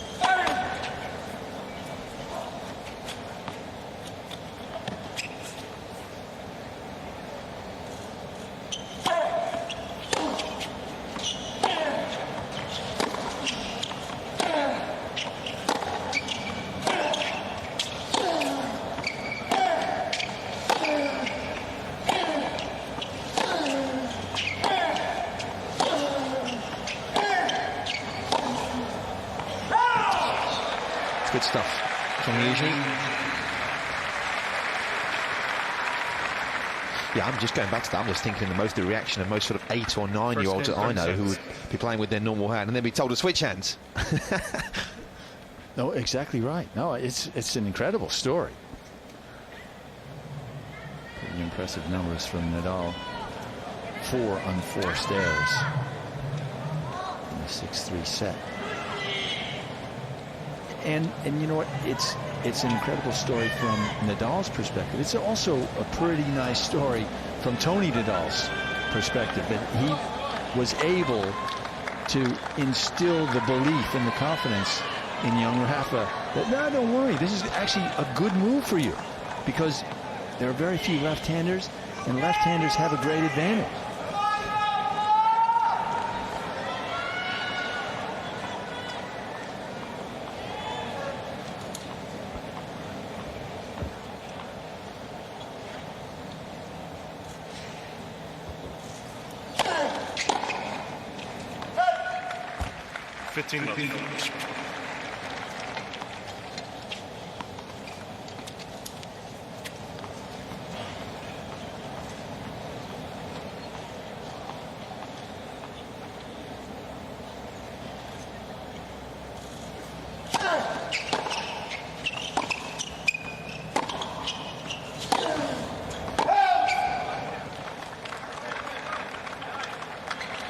15.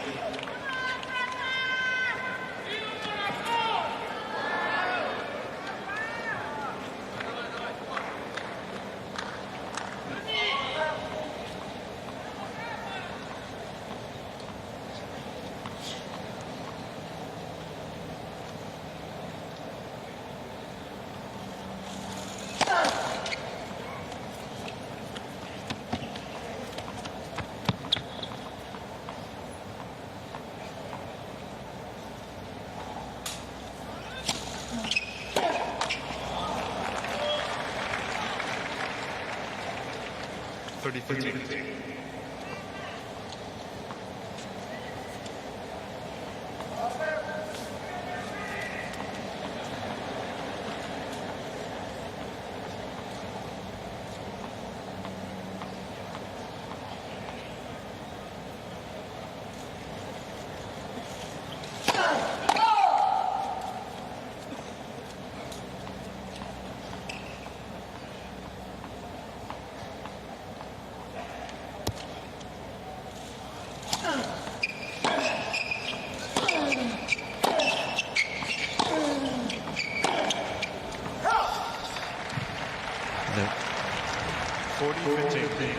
He's just feeling a little bit of fatigue perhaps from that match as well with Rinke the other day. Just body language really to be expected, just looks a little downcast.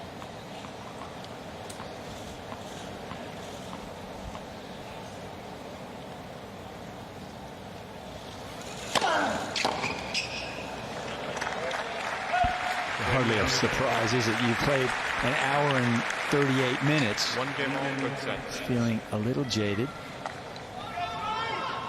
And just 3 sets to go. Come on. Against Nadal, that's not so tough, right? There's the Billie Jean King National Tennis Centre from above.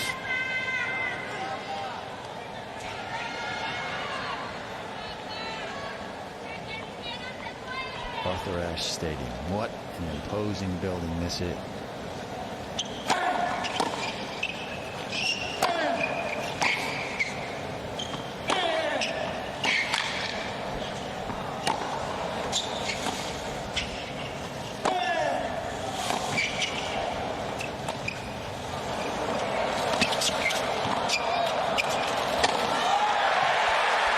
All the answers.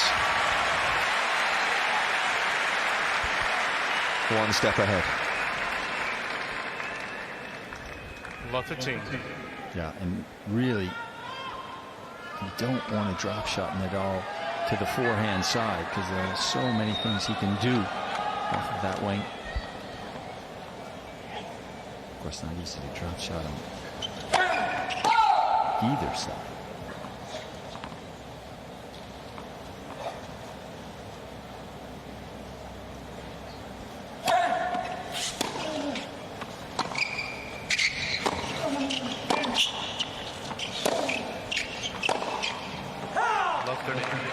Running out of ideas.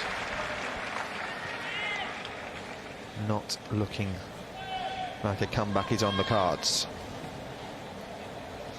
Louis Armstrong Stadium not in use today, or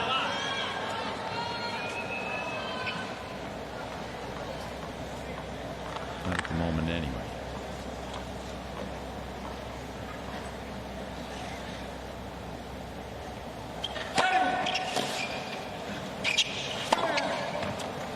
Well, I'm up for a hit if you are, Pete. Should we go now? 15-15. Might not have to wait that long.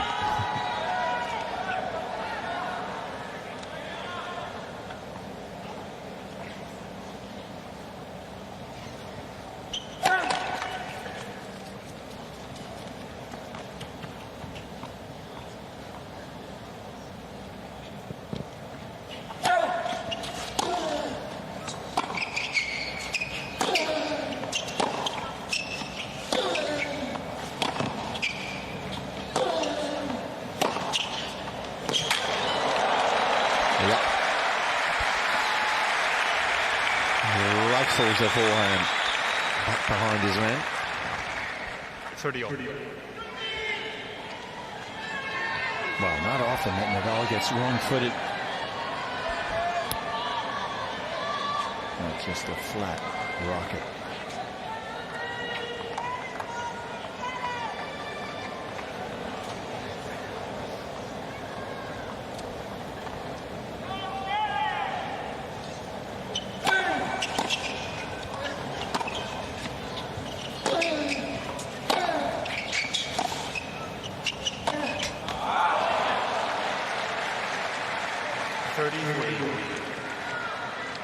That's a tricky little shot from Nadal. Kept it low, took the pace off it. Youzhny likes pace, especially off the forehand.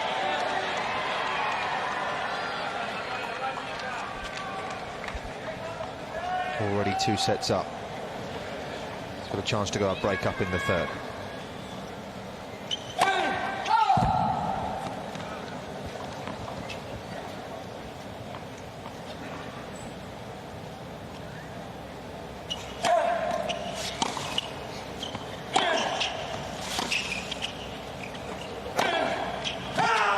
That's exactly what he does do. Rafael Nadal breaks the Russian. 2-1. Nadal leads 2-2. So Rafa, 2 sets and a break up. The end would appear to be nigh for Mikhail Youzhny. If you're looking for the Speedway right now, by the way, just press the red button on your remote control. It is available via our interactive service. It's the Nordic Grand Prix. It's underway. So just press the red button and you'll be able to get full access to that. What a day. And it's going perfectly for Rafa. Back to Peter and Nick. Record-breaking year for Nadal. Became the leader of Masters 1000 events, of tournaments won 18 when he won in Madrid. First player in Open era history to win 6 titles in Monte Carlo as well.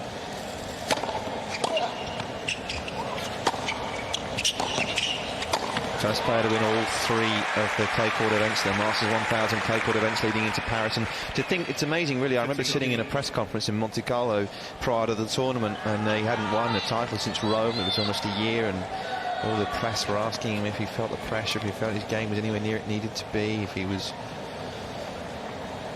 maybe a spent force. That was back in April. Goodness me.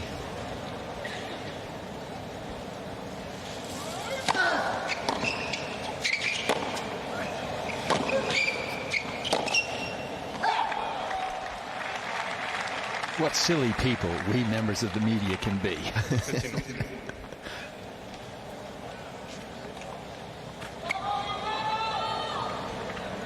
Ask the very same questions of Roger Federer a year and a half ago, shall we say. Now, what, 4 Grand Slams later?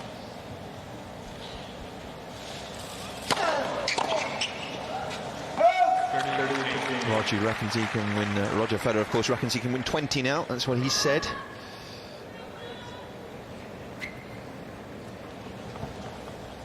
And who is to question?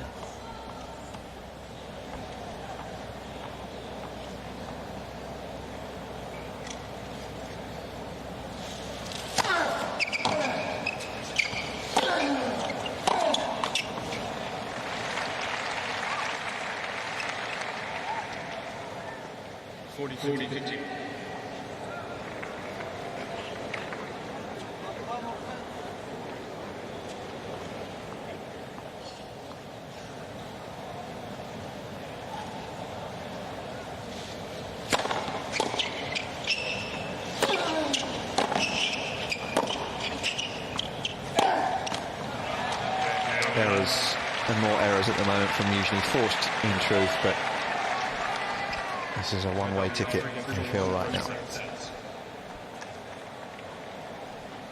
If you had to say right now how many Grand Slams that this man will finish with in his career, Pete, what would you estimate?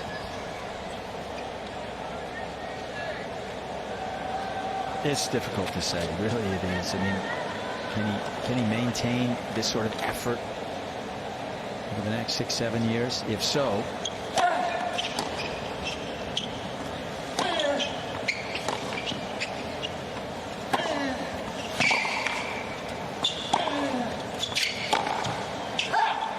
If so, then I don't see any reason why he couldn't threaten Roger Federer's record.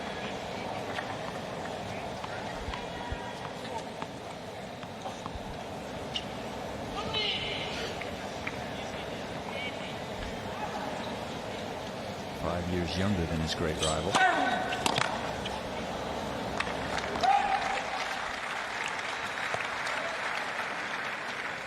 I urge you to check out a fantastic video online, actually, of Nadal and Federer, who are just can't stop laughing together for about 5 minutes. They're putting together a promotion for an exhibition match, and if you have a look on some of the video websites online, it's very, very amusing. They're just sitting there together in a chair trying to promote this exhibition, and they are having such a laugh. It's fantastic to see.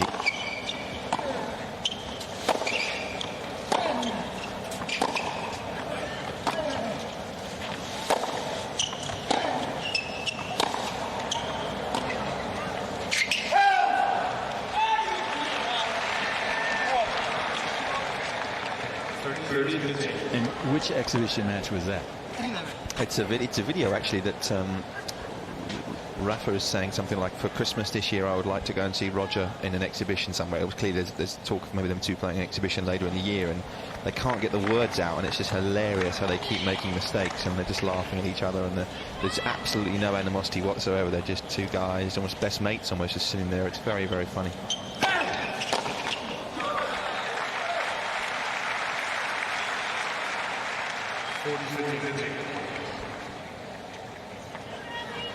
Totally different people, of course.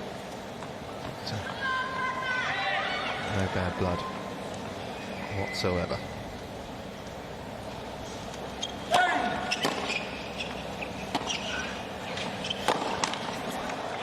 So, Youzhny gets another game for himself. Few and far between at the moment. 3-2.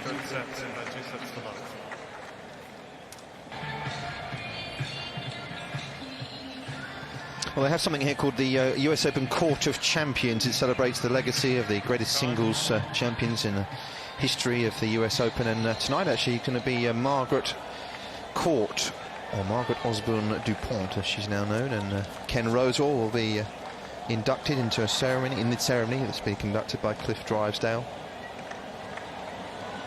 It'll happen just before the night session.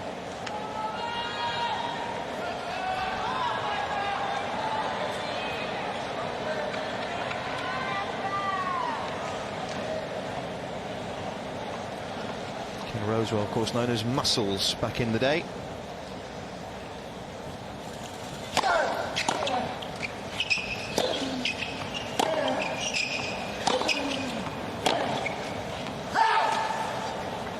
Yeah, bit of an ironic name, that really. Ken Rosewell, 5'6", had the smoothest backhand, perhaps, of all time.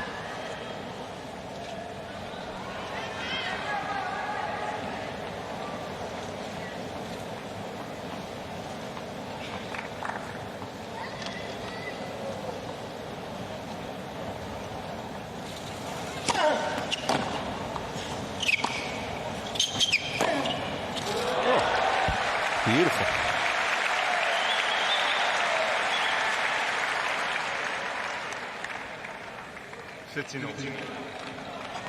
Nadal forced to just really go to the chopper grip just to lift it, and Youzhny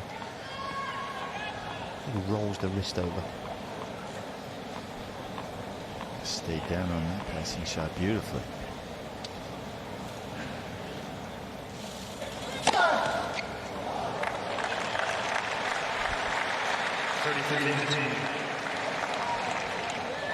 Only Nadal's third ace. Hasn't needed any more.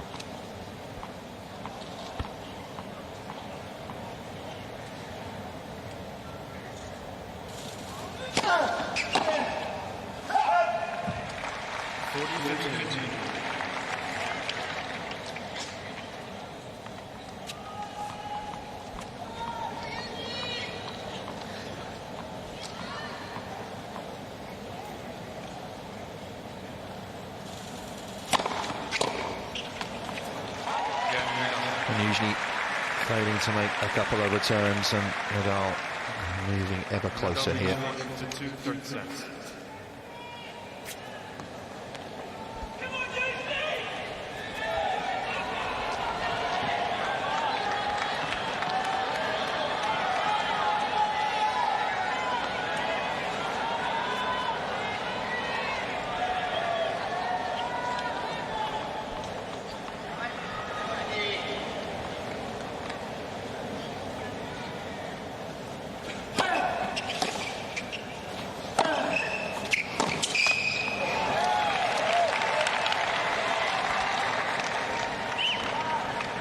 15.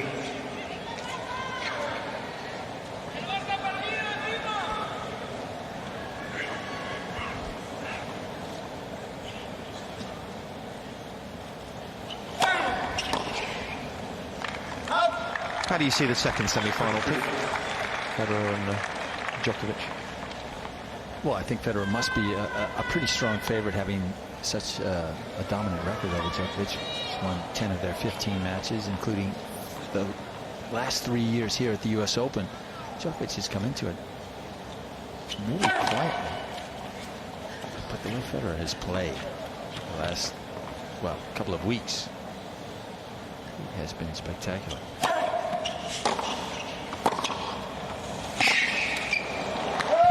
Djokovic will need to play his very best tennis.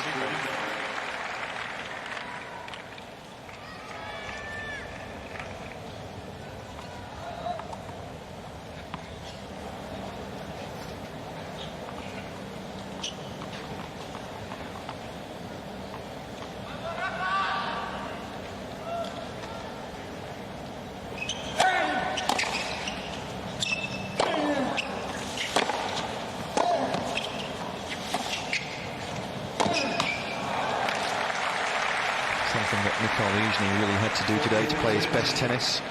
Probably not being too far away in truth, but not being good enough. This is different, Rafael Nadal, than the guy who succumbed to Youzhny 4 years ago here.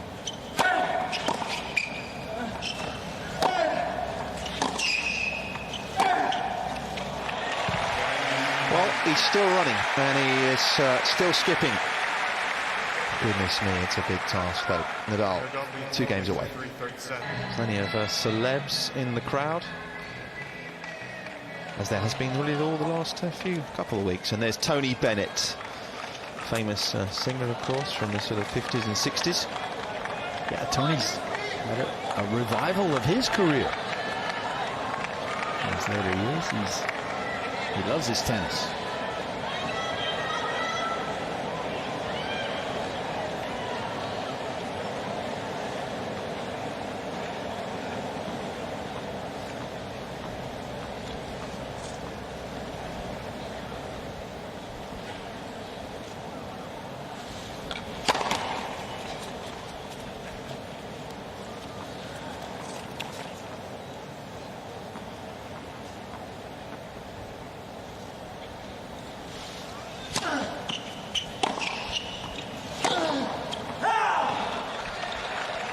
I can't remember the last time Nadal lost the first point of a service game.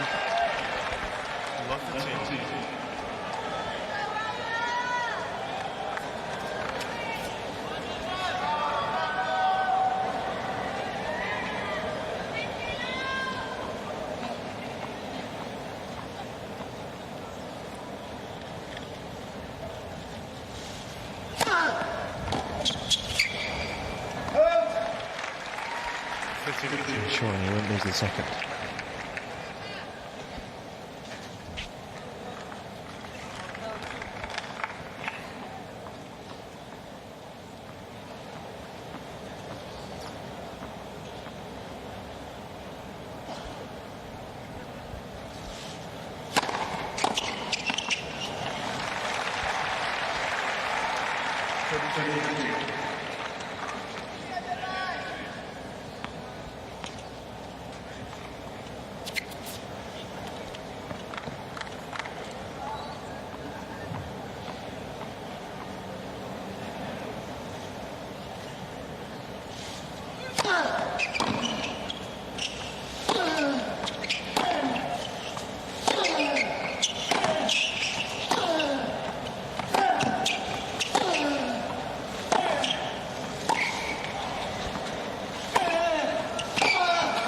Well played. Usually gets him going back behind him again with that forehand.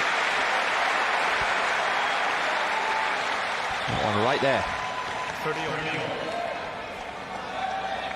Yeah, Nadal was in position to hit that ball, and how many times have we seen him hit screening winners up the line in that very same position? Not this time.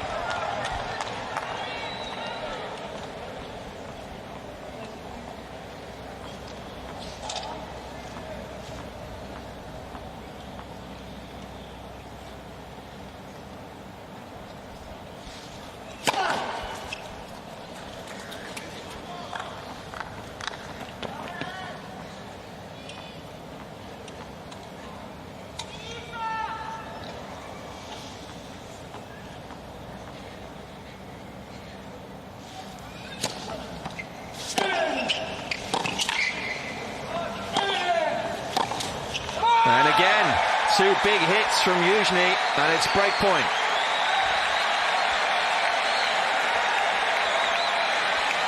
And this Arthur Ashe Stadium crowd coming to life, finally. 33. Youzhny has had one break point. It occurred, you'll remember, at 4-2 in the first set. Nadal has only been broken once in this tournament. Has to happen for the Russian right now.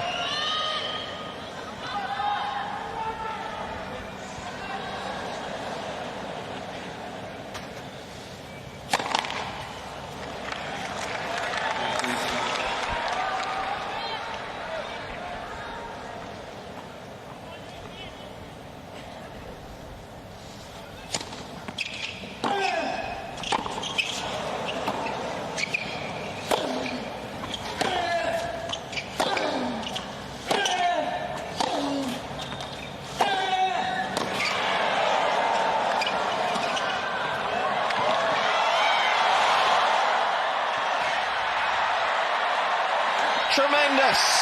Mikhail Youzhny is still alive in this semi-final. What a point! What a fighter. We're back on serve. It's 4-all.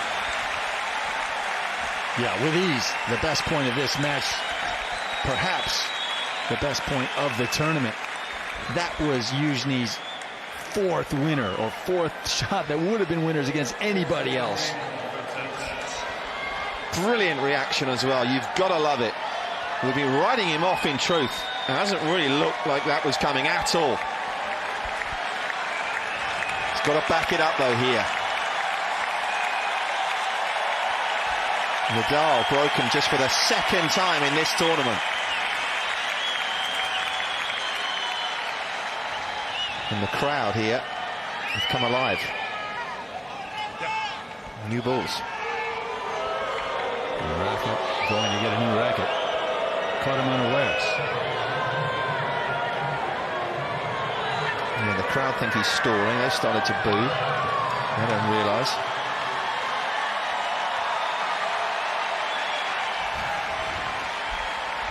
So for the first time really in this match, we've got a contest of sorts.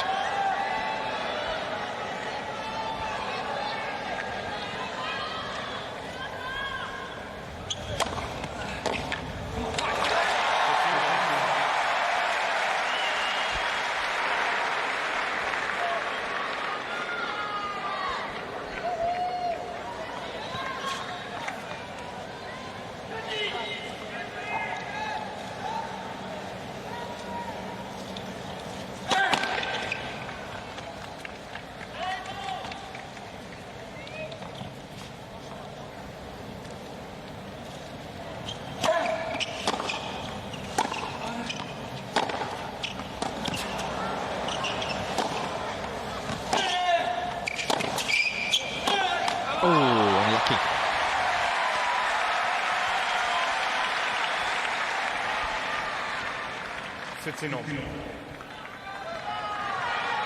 It's nice to see Youzhny put a few shots together, because all it does is show us how well Nadal can actually play. Get the sense that he still has another gear or two he could shift into.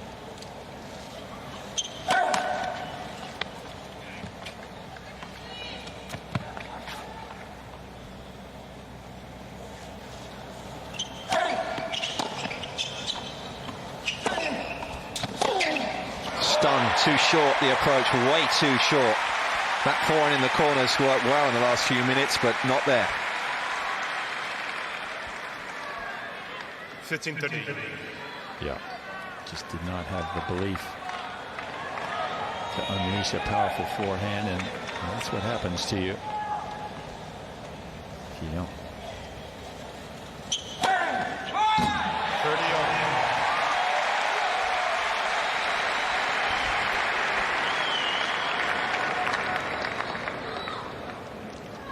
That just his fourth ace of the match.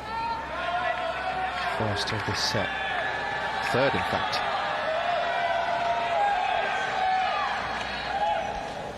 For all 30 all.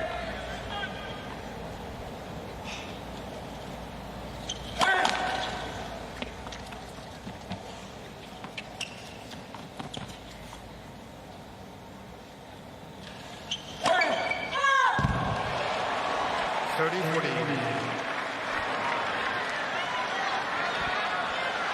Put it all on the line. Went for the second serve ace. And it paid no dividends.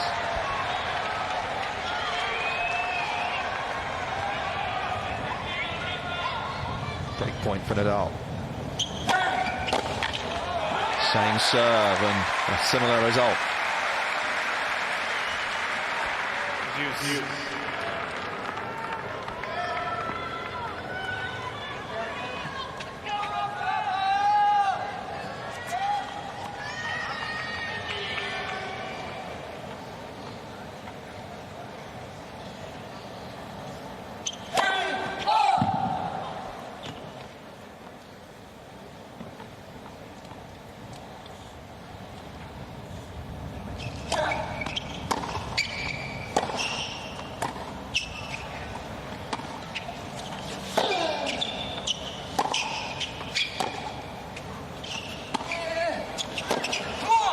Got him. Nadal just a little frustrated. The energy from Youzhny is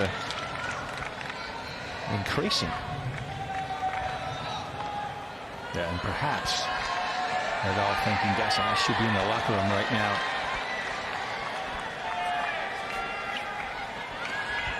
So the wide serves worked very well in the last couple of points on this side. Where will he go?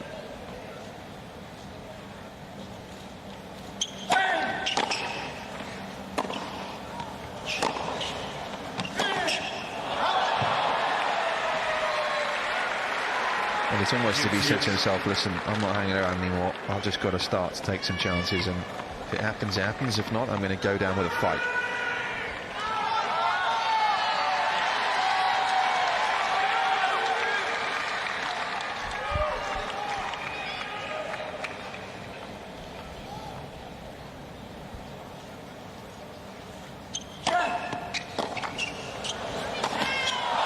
Oh, my goodness me.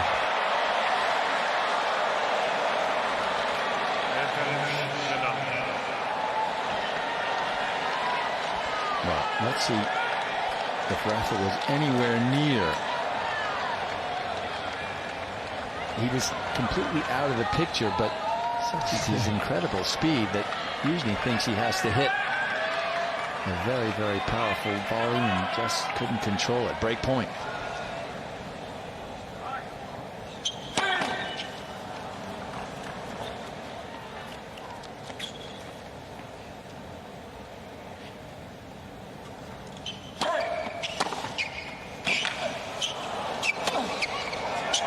It's only a temporary reprieve, it would seem. Nadal does shift through to another gear and breaks again. He will serve for a place in his first US Open final. 5-4.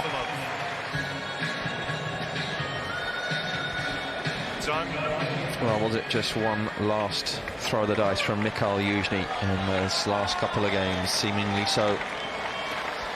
And Nadal just saying, okay, you had your little game.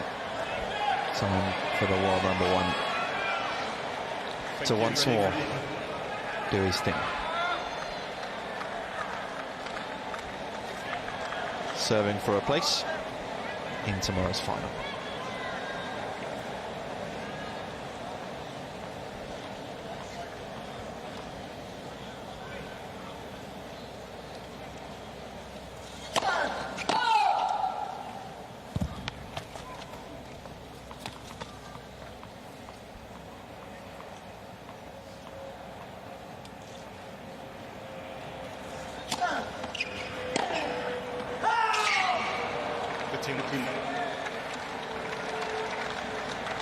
Well, it was a nice moment for Youzhny, wasn't it? I'm not sure if even he thought he had enough gas in the tank to make this match competitive once again.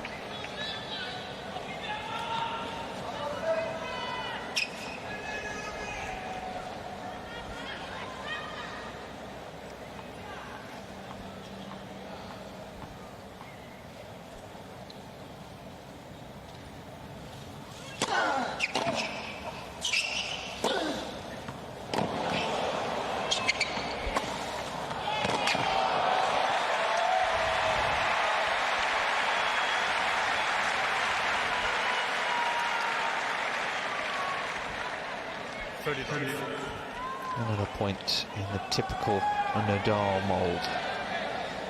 2 more of those. This one will be done.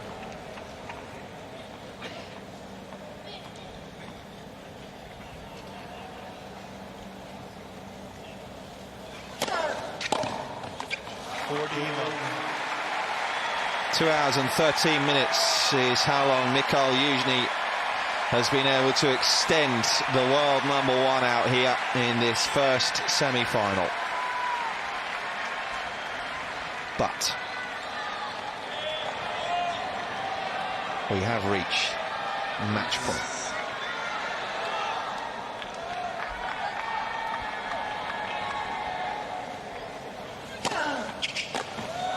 The world #1, Rafael Nadal, does reach his first ever US Open final here in New York.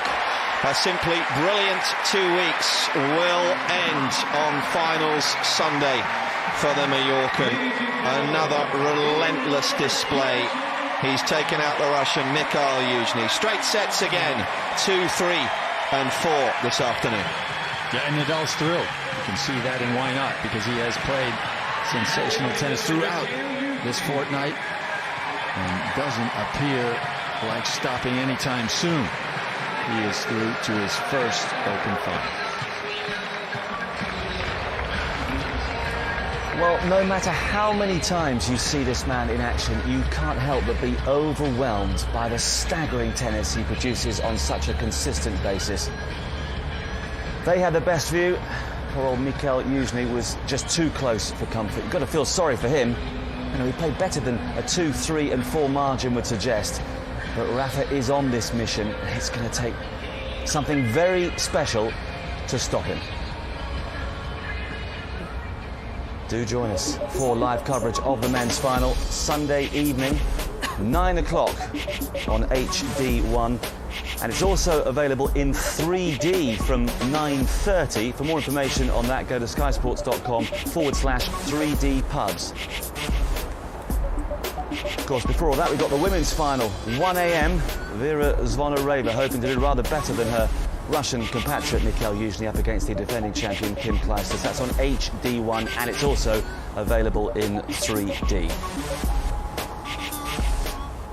Before all that, we've got the second semi-final, of course. Novak Djokovic looking to end this losing sequence against Roger Federer, and they're due on court in around about 5 or 10 minutes' time. Much to look forward to with regards to that one, but Greg, sum up yet another phenomenal performance from Rafa. Well, there's not really too much you can say. That was just sensational. I mean, he played so well from start to finish. His focus, his concentration from every ball. Youzhny didn't play badly. I thought Youzhny played pretty well, you know, mixed it up with the drop shot, the angles.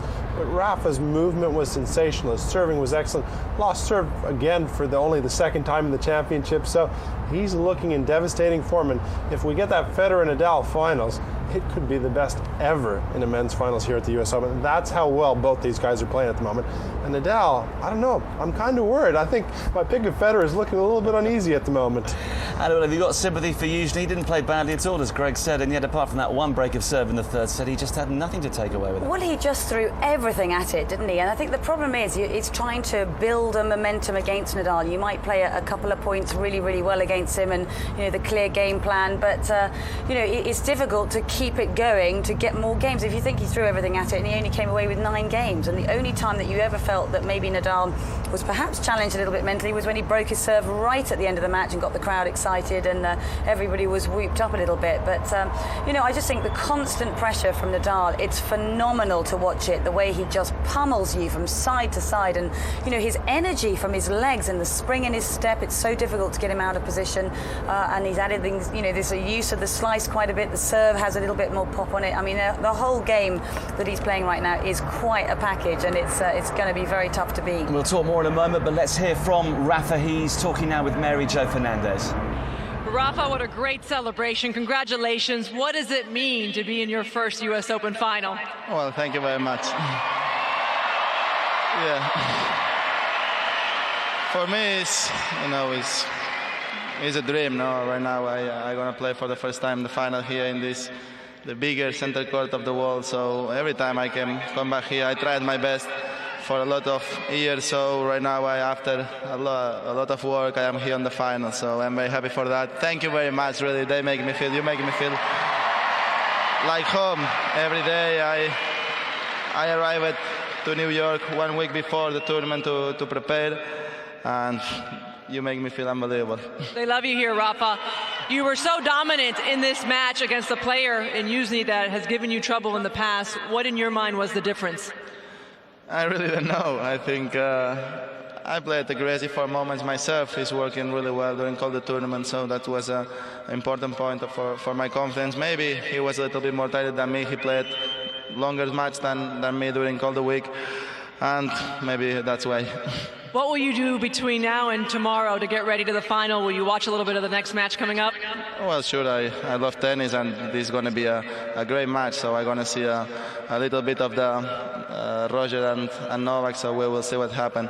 One thing I don't want to forget: this is a very special day for everybody. I just want to everybody my support and the victims for the 9/11 and their family. So just. That's very nice. And one last question, real quick. You had to call the trainer in the beginning of the match for your foot. Everything okay?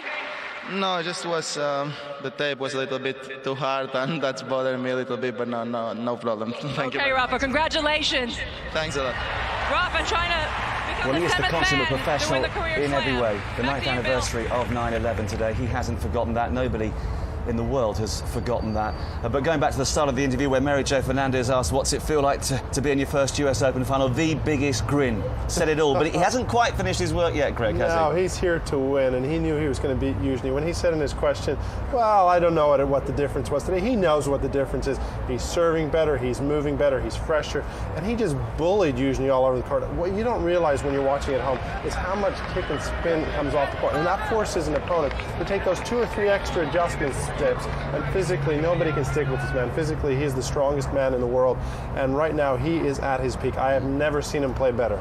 We have to remember that this is supposedly his least favourite surface, and yet Annabelle, he's dominating just about as much as he does on the clay at Roland Garros. Yeah, but I think it shows how much he absolutely loves this game of tennis. You know, he was always thought of as just a clay court specialist, and he was so keen to add things to his game to be able to win Wimbledon and to change his game to adapt to the grass courts. Now he's adapting how he plays on hard courts, and you know, he just loves it, and he's not afraid to make changes, and it takes quite a lot to go against what your natural game is, but he just keeps adding more and more all the time, and the whole combination is just absolutely devastating. As Greg said, you know, for me when I watch him play, it's just the kick off the surface and the venom, and it's pushing the opponent back, it's constant pressure, and it's kicking and going outwards, and then you're pummeling it, being into the other corner as well, then he's got that little slice, which it's a deadly combination, the whole thing, and yeah, quite exhausting. And as I said to you before, it's trying to build points against him. It's very tough. I mean, the drop shot was working a few times very well from Youzhny today, but you can't just keep drop shotting every single point. No, and just a word about Youzhny. How should he take this defeat, Greg? Well, I think him and his coach Boris were looking at the same way, that, hey, this is going to be a tough one to win. At the end of the day, Youzhny's had a great 2 weeks. He's gotten back in the top 10 in the world, and he won't be too disappointed because Nadal was sensational.